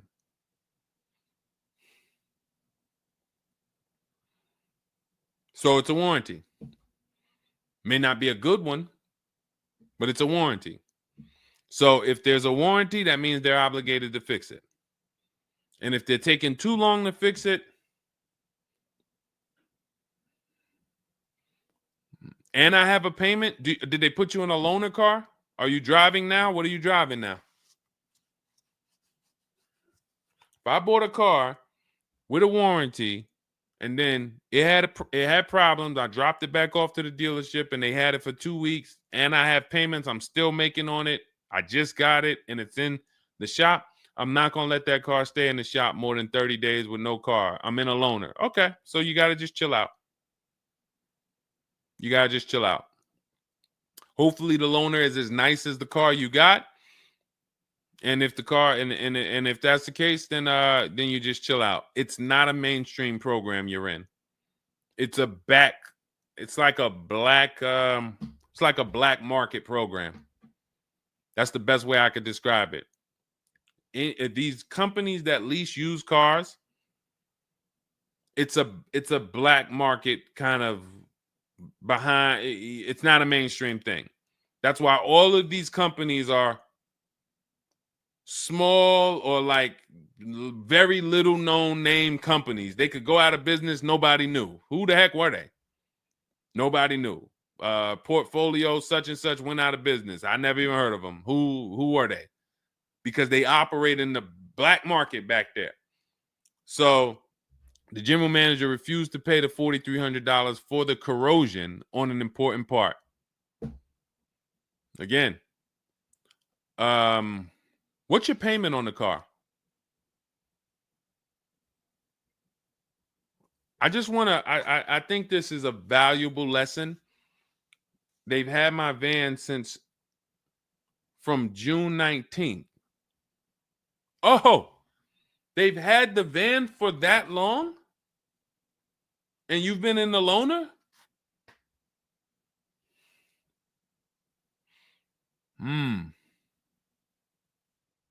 Holy crap. All right, what do I do from you? What's your payment on the car?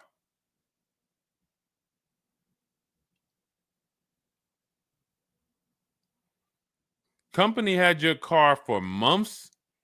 You leased it, dropped it off because it was having problems. They've had it for months and can't fix it. And you're paying $775 a month. What kind of vehicle is this? What kind of vehicle is this that we're paying $775 a month for?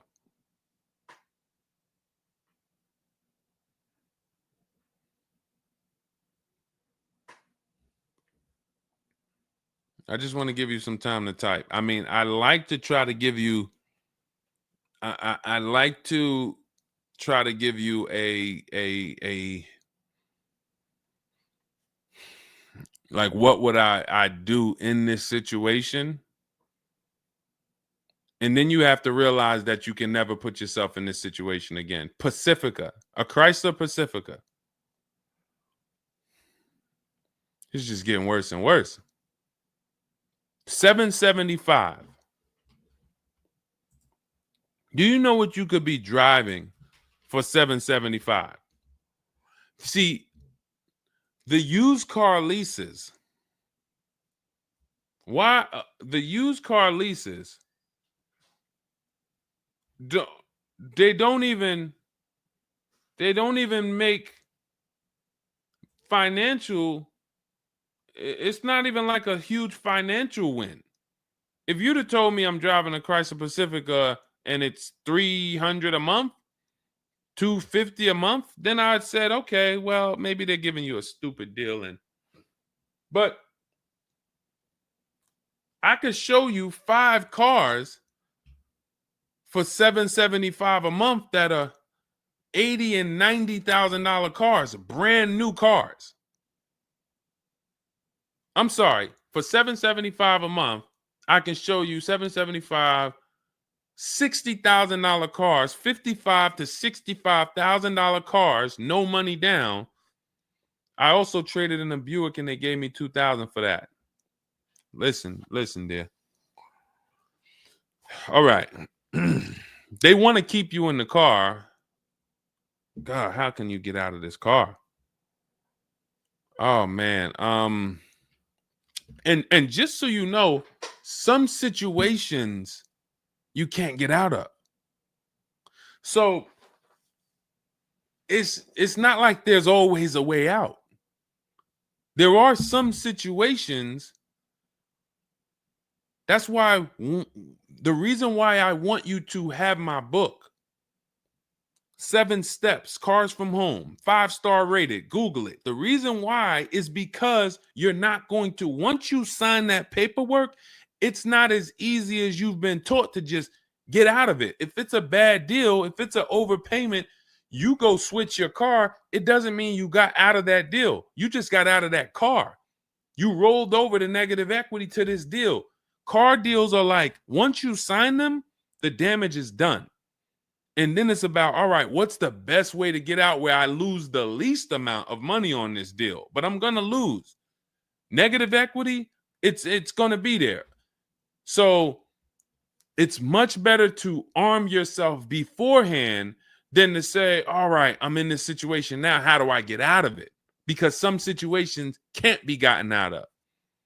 People used to walk into the dealership, they got 15,000 of negative equity. Oh man, you can't get me in nothing. Can't get you in nothing. Well, when I put you at this car, you see this car, you like it, right? Yeah, man, I like that. All right, I got you the $450 a month on that car. That's a good payment. Absolutely, man. Come on, I'll take that right now. Okay, now let's bring your $14,000 of negative equity over.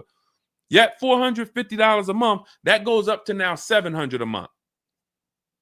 Oh man, shoot, man. Yeah, nah, that I can't even afford that. But hey, here's the bad part. Even if you could afford it, the bank's not going to approve it. So it doesn't matter if you could afford it because the bank's not going to approve it. So you cannot get out of that car. So that's why you arm yourself now. That's why I'm telling you, before you need a car, before you go sign the paperwork, make sure that you are armed with the right information.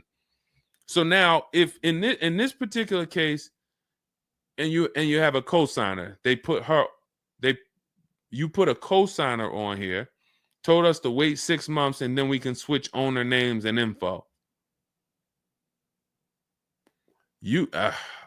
Every time I think this can't get worse, you make another comment, and it just gets worse and worse.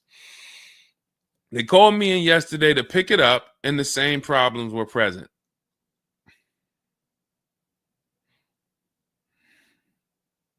Good Lord. I'm almost stumped. Okay. All right. All right. You need to find out how many miles are on this car? How many miles are on this car?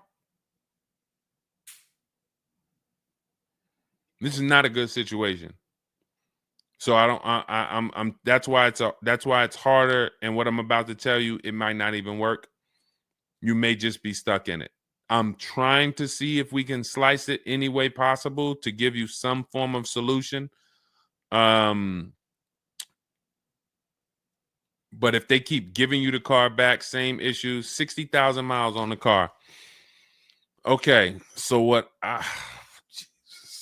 I would do is you call and get the payoff. It's gonna be low. I mean, it's gonna be high. Call and get the payoff because your payment $775. I'm trying to see if you can sell your way out of it. Can you do a lemon law on a used car?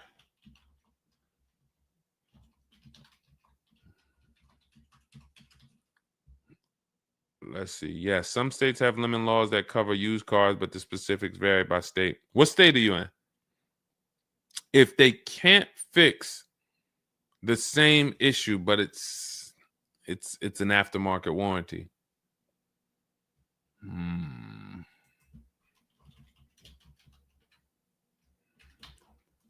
What state are you in?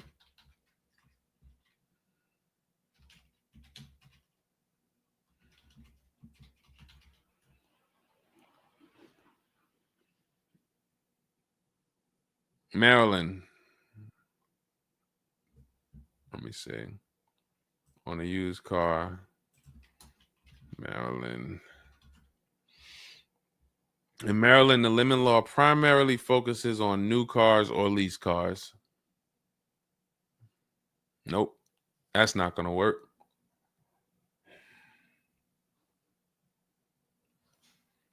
Jeez. I'm gonna be real with you. You could shoot me an email. I don't know if you can get out of this. You know, a contract is binding. You signed a contract. And let me tell you this. I don't know if you can get out of this without losing. You could just stop paying the car, have a repo on your credit. A lot of people will do that. I'm going to drop this car off, take your car back, voluntary repo, credits tore up. Not a good solution. It's going to cripple you from moving forward with cars. It's going to make it hard for you to get your next car. And then when you get a car, it's going to make that deal is going to be bad. Geez, how long is the lease? So this is just for those of you who are just joining us. We have this young lady got she leased a used car. Don't do this. And again, I'd like you to email me. Maybe I'll think of something that will come up as a solution. But you know, I trust you're gonna learn from this. It sucks. It's a horrible situation, and it's evidence of how bad certain bad structures can be. Because and again, I know some of you who've joined me for a long time, you may be used to, well, Deshone has a solution for everything. Not everything. There's times where you are too buried, and the only thing that will heal the wounds is time. That's the only thing. The deal is done. You have to pay down the deal. And then in a year, 2 years, you might be able you might be able to make a move, but you have to suck it up, bite the bullet, and we might be able to lean on them to get the car fixed. 78 payments. How? You said you leased it. This is a loan then. This isn't a lease then. 78 payments. You're in an 80-month loan on a Chrysler Pacifica paying $775 a month. It's not a lease, that's a loan, and it's 8 years that it's 7 years. 7-year loan.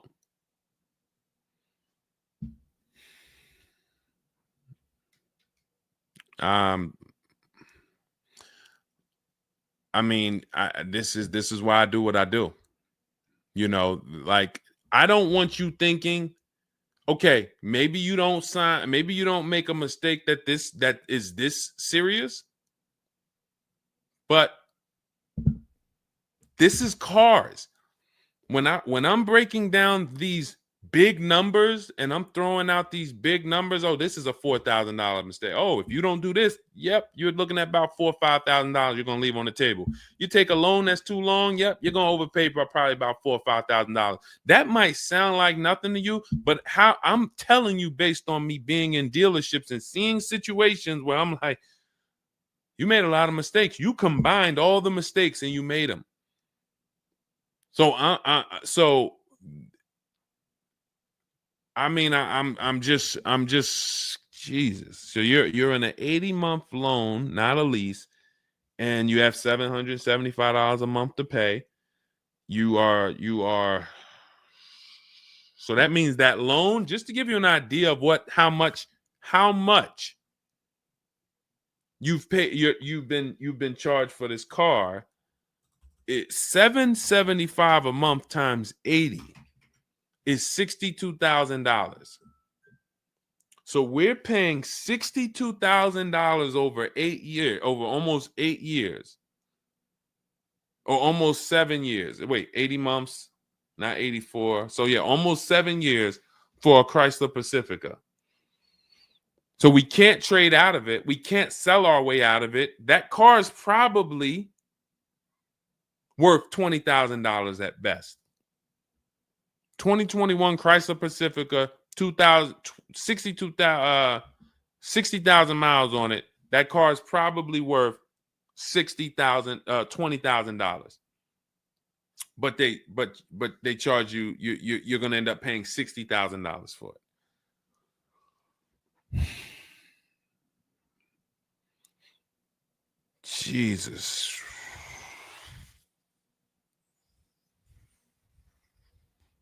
Most people will let the car go. Most people will let the car go. I don't. If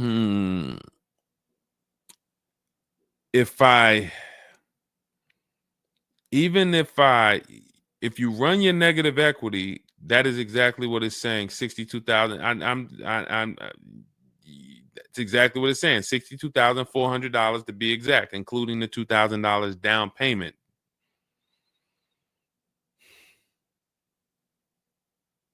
What's the name of this company that you did business with? My friend will not let that fly. That is one of the worst car transactions that I've ever seen anyone in. And your friend is on the deal with you as a co-signer. This is level 10 out of 10 bad. Rich Morton Mazda. Do you know what your credit score was roundabout when you made this deal? Rich Morton Mazda in Maryland. Everyone remember that name. Rich Morton Mazda in Maryland. Stay away from them. This is one of the worst deals I've ever seen. She is the main person they told me I could not sign the papers.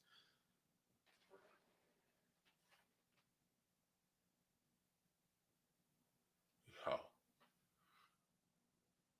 We wouldn't be friends anymore. Now, here's the truth. Nobody pulled the wool over anybody's eyes. We looked at these numbers. She didn't say to you, wait, these numbers look crazy. I'm not signing them. You're not getting this car. Both of you went in there and signed these deals. So let's I'm not even going to say she's the friend, but nobody's going to say, well, y'all tied me up and held a gun to my head and made me sign those numbers, and y'all didn't even read those numbers to me. So, but, jeez,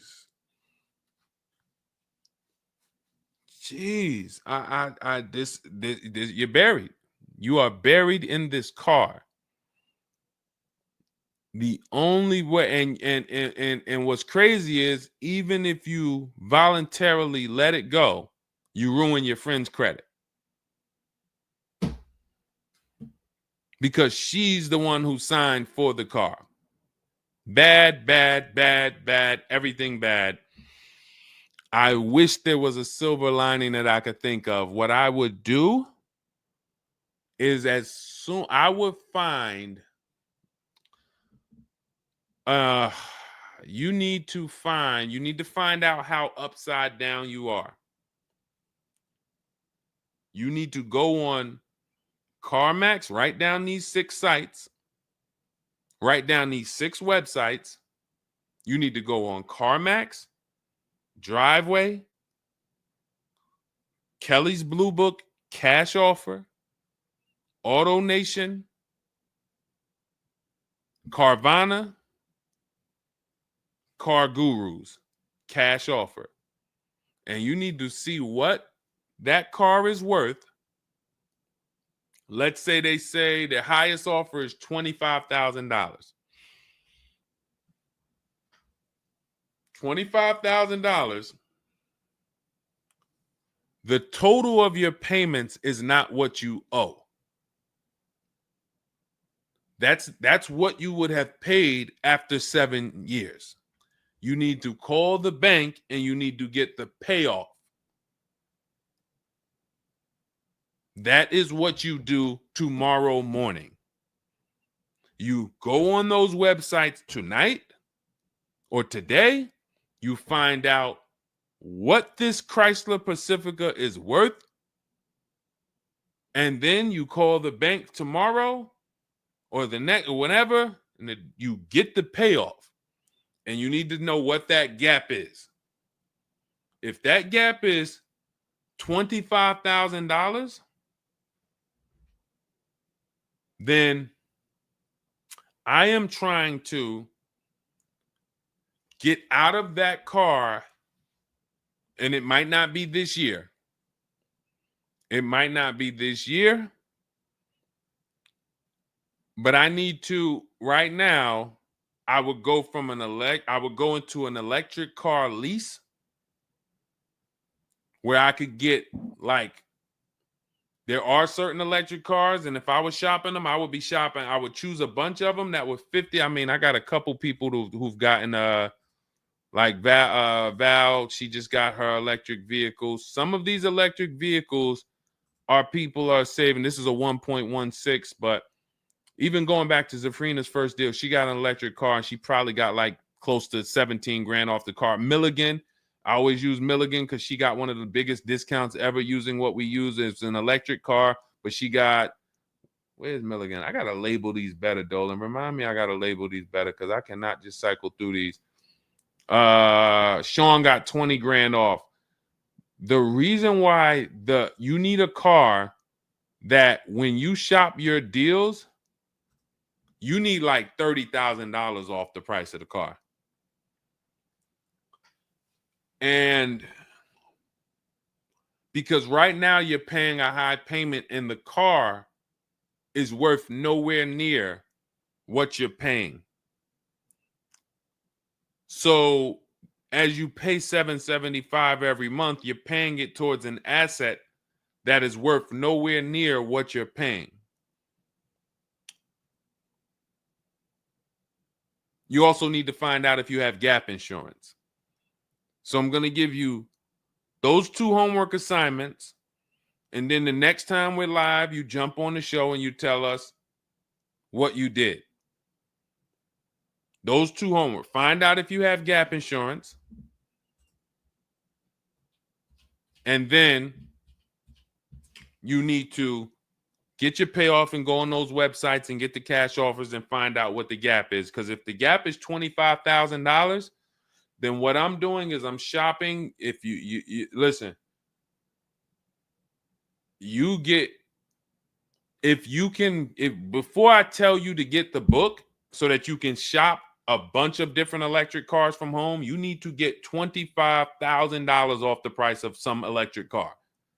While they still got the rebate, while they still got the incentives, those incentives are going to go away. When do the electric car incentives go away? Let's see. Hold on.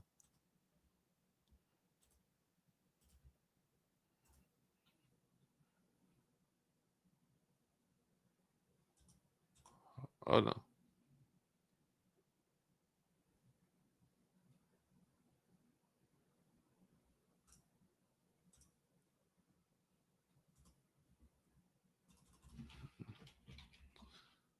When do EV incentives? I'm going to tell you, you're probably going to see, we're not talking about tax credits. You're probably going to see huge electric vehicle incentives for the extended future because they're still building them and not many people want them right now. So you need to get like $25,000 off the price of some car or more. Like I said, with Milligan, she got she got almost 27,000 off. And then you would roll that over into a new car and you would lease it. And your payment's going to be high, but you're going to be in a good car. So if you lease a car and you end up with after you knock off that 25, 30, $30,000, and I would be just shopping multiple electric vehicle leases using our system. Again, at this point, you're either going to listen to me or you're not. So, I mean, I'm just going to assume you are. And you would just run multiple electric cars through our 25-to-5 system and see, all right, how much could I get off that one? Oh, they're saving me 15 grand. Nah, that's not enough. All right, let me go pick this Kia SUV. All right, how much can I get off that? Oh, 17 grand. Nope, nah, that's not enough. Oh, let me pick this one.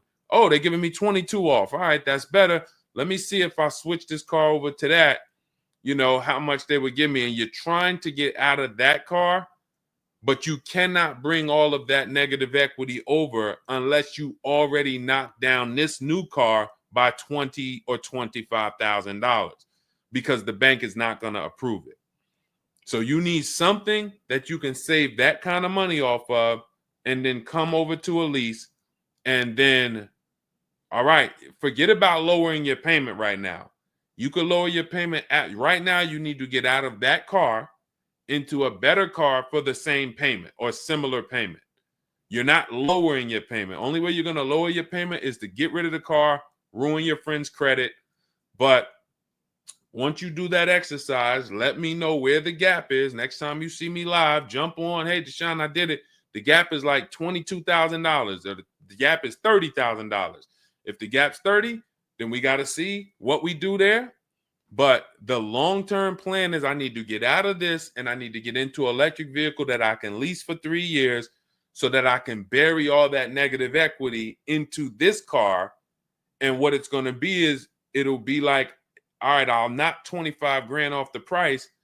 Normally my payment would be stupid low, like $250 a month, because I just knocked 25 grand off this. But I'm actually just putting the 25 grand from this Pacifica back on there. So it's still going to be around 700-800, but I'm driving a brand new car. And then once my 3-year lease is up, I can actually be done with this versus being in this for 78 more months. All right. So next time I'm live, jump on and, tell me you did the homework and we can see if we can actually, try to get you to some form or fashion of some type of end. Yeah, I'm not a fan of the electric car. Can't help you. Can't help you. I appreciate you being on here, but you should have not been a fan of this. How are we in a 2020? This is the part where we have to realize you have your friend tied to this car. And I'm telling you what you may be able to do to get her out of this situation and get out of this Chrysler Pacifica. That is a car that is worth $20,000 that you have a loan on of $55,000+. And you're like, I don't like this electric car. I'm not a fan of it. I'm telling you, there's tons of them out there. We should not even have our friend on this deal. So be a quality friend. Don't be like the people who will come into the dealership, put their friend on the credit, on the credit. Hey, can you sign for me? I had one girl that would come in and she had her mom on one car, burned her mom, and they had somebody else from the church coming in here to sign for her to get another car because she burned her mother's credit. Didn't care about nobody. Do not be that person. You have someone tied. Your friend was nice enough to be on this horrible, terrible deal with you. Now you need to do something to show her you are trying to get her out of this deal, regardless of how you feel about the car, because you should be feeling terrible about the Chrysler Pacifica that you're in that we have an 80-month loan on. She is the one who put us in this situation and we are trying to go the best route. So how are you in the deal? Does the lease go from the day you got it to the anniversary day? It goes usually 3 years. How are you in the deal? When you're saying your friend is the one that put you in the situation,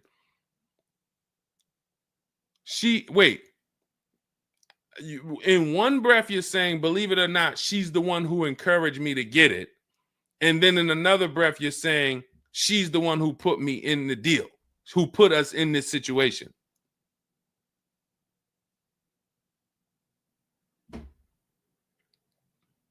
I don't care who put you in the situation. It's a horrible situation. So if you want, that is the only solution, and it may not even work. So let me just be clear. Lots of people on the show, they seem to be very interested in your story. This is a very interesting story. There's not many times I had to jump on this show and hear something where I'm like, you're probably not going to end up with another car. You're probably going to be stuck in that car for at least 3 years, paying down the balance because you owe too much on it. And maybe you can lean on them to fix it, but there's no lemon law, so it's not like you can actually put it through a lemon law. So you might just be giving it back to them to fix, giving it back to them to fix. But you're in the loaner and your friend's on the paperwork. So that tells me the car was for you. It wasn't for your friend. So your friend signed for the car knowingly, may have encouraged you to get the car. Yeah, girl, I'll do it. Listen, I want to see you win. Look, maybe didn't know what she was signing, didn't understand. All right, you're $775 a month. Can you afford that? Okay, yeah, I could afford that. Okay, perfect. All right, I'm going to sign for it. Didn't realize maybe it was for 7 years. and didn't realize that, oh, shoot, you're going to be paying 60 grand for this car, and didn't know, oh, this car is going to be in the shop, but it's your car because you're the one in the loaner. It's not her car. She's not in a loaner. So there's only one potential solution where you could even think about getting out of this car, because no one can get you out of a car that you're $30,000 buried in. There's no bank. You could have a 900 credit score, never missed a payment in your life. No bank is going to approve taking $30,000 from this Chrysler and putting it onto whatever new car you decide you want. You need to get a huge discount off of some car. There's no car that's going to give you $30,000 off or $25,000 off except an electric vehicle. So if I'm telling you something that may not even work, but it's your only route, that's all you got. You want to come up with something else, repo the car, ruin your friend's credit, I got nothing to do with that. My only job is to try to provide and advise a solution to when people tell me, this is my situation, this is my goal. Normally people have 2 or 3 options. You have half an option. Like, you ever play spades? 1 and a possible, 3 and a possible. You have none and a possible. The possible might not walk. But I'm telling you, do this exercise, and then we can see if that possible will walk. If it doesn't, you got no books. You stay in the car, and that's your only option. It's a bad situation. One of the worst I've ever seen. And I'm not saying that to beat you up. I'm saying that so you realize the severity of the transaction. So if I have to bite this bullet and I got to pay this car for the next 2 years, 3 years, it's because I'm in a bad situation. And then when I pay down this car, maybe I can make a different move in 2 years. And then I'll be much wiser before I make my moves, so that I never end up in this situation again. Okay? So for everybody who joined, this was great. Again, my goal is to keep you from ever making mistakes. Every mistake you make on a car transaction costs you thousands of dollars. There is no the least expensive mistake you could make is getting gap insurance when you didn't need it. Getting gap insurance when you didn't need it, you just paid probably $400 or $500. You didn't need it. All right, you lost $400 or $500. That's the least expensive mistake you can make on a car. Everything else is thousands of dollars, $2,000 mistakes, $5,000 mistakes, and more. So you can avoid every mistake by having a step-by-step checklist. If it's in Deshone's book, I do it. If it's not in his digital book, I don't do it. So there's no way I'm going to make a mistake. That's okay, TJ girl. We'll be back tomorrow. If I'm giving you a checklist, check, do this, check, check. You're doing everything I say do. There's no room for a mistake. You're not following an almanac. You're following a checklist. That's why my book is called Cars from Home, 7 Steps to Saving Time, Money, and Avoiding Dealerships. Step 1 through 7, check them off. You do car transactions mistake-free. You don't miss any money with your financing. You don't buy bad cars. You don't do anything that you're like, oh, was this good? No, it's a checklist. So normally it's $97. It's a digital book. So you can have it in your inbox in about 5 minutes, and you'll get it for 75% off as part of our welcome offer in my TikTok bio, Instagram bio, Facebook comments, or the YouTube comments. There's a link there. Just get there before that 2-hour countdown expires. Once it expires, it goes back up to $97, which is still worth every penny. You spend $700 on a home inspection. Why do you spend $700 on a home inspection when you might not even buy the home? Inspector might come back and say to you, you know what? Hey, listen, I got the report for you. Just so you know, that roof needs replacing. Those boards, the electrical system in the back, there's a lot of stuff that's not up to code. And then in the basement, you got some water coming in through the foundation there. Listen, house needs a lot of work. Here you go, $700. You and your family might not buy that house. Do you say to yourself, man, I wasted that $700, man, we could have kept our $700? No. You say to yourself, man, I'm glad we got that home inspection, man. We would have been in trouble. So this is how we approach cars. This is how people who I show you throughout the stream approach cars when they're working with cars from home. They're like, I want to make sure that if I can spend $24 and get Deshone's book, and that is my form of a home inspection, that's me guaranteeing I don't make a bad move, then I'm going to go spend that. And if I miss the $24 price and it's $97, then I'm going to go spend that to make sure I don't go out here and make a $5,000 bad decision. That's what we hold ourselves to. Thank you, Stephen Nash. Good to see you.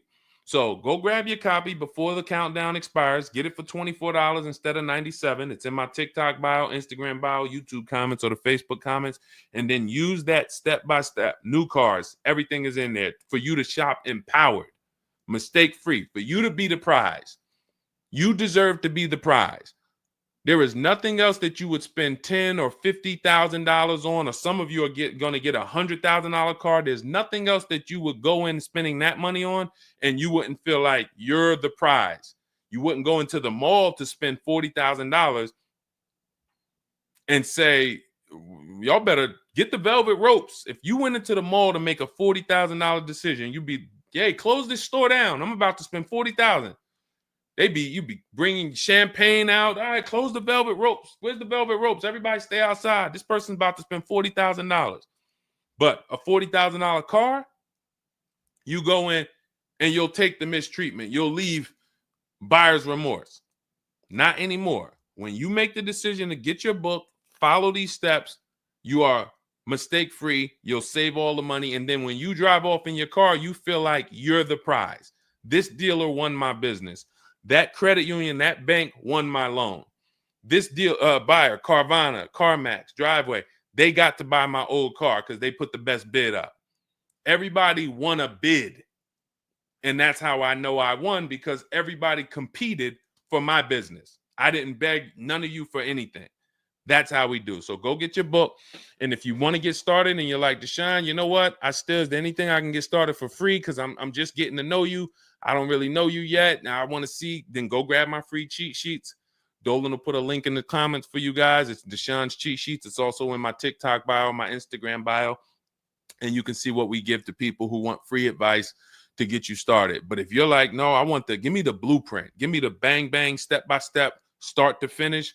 That's my digital book. Go get it. And carry in gifted hands. Please check back in with us.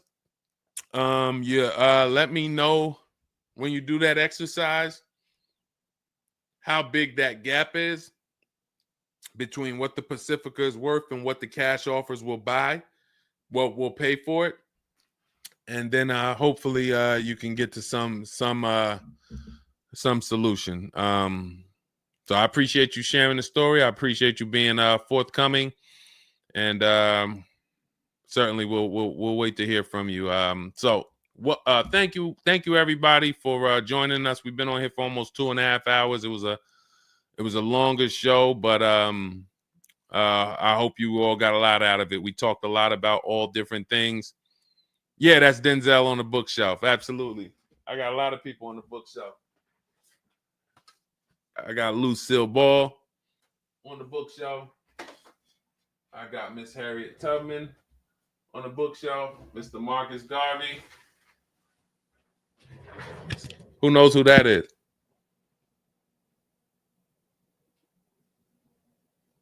That's the great one.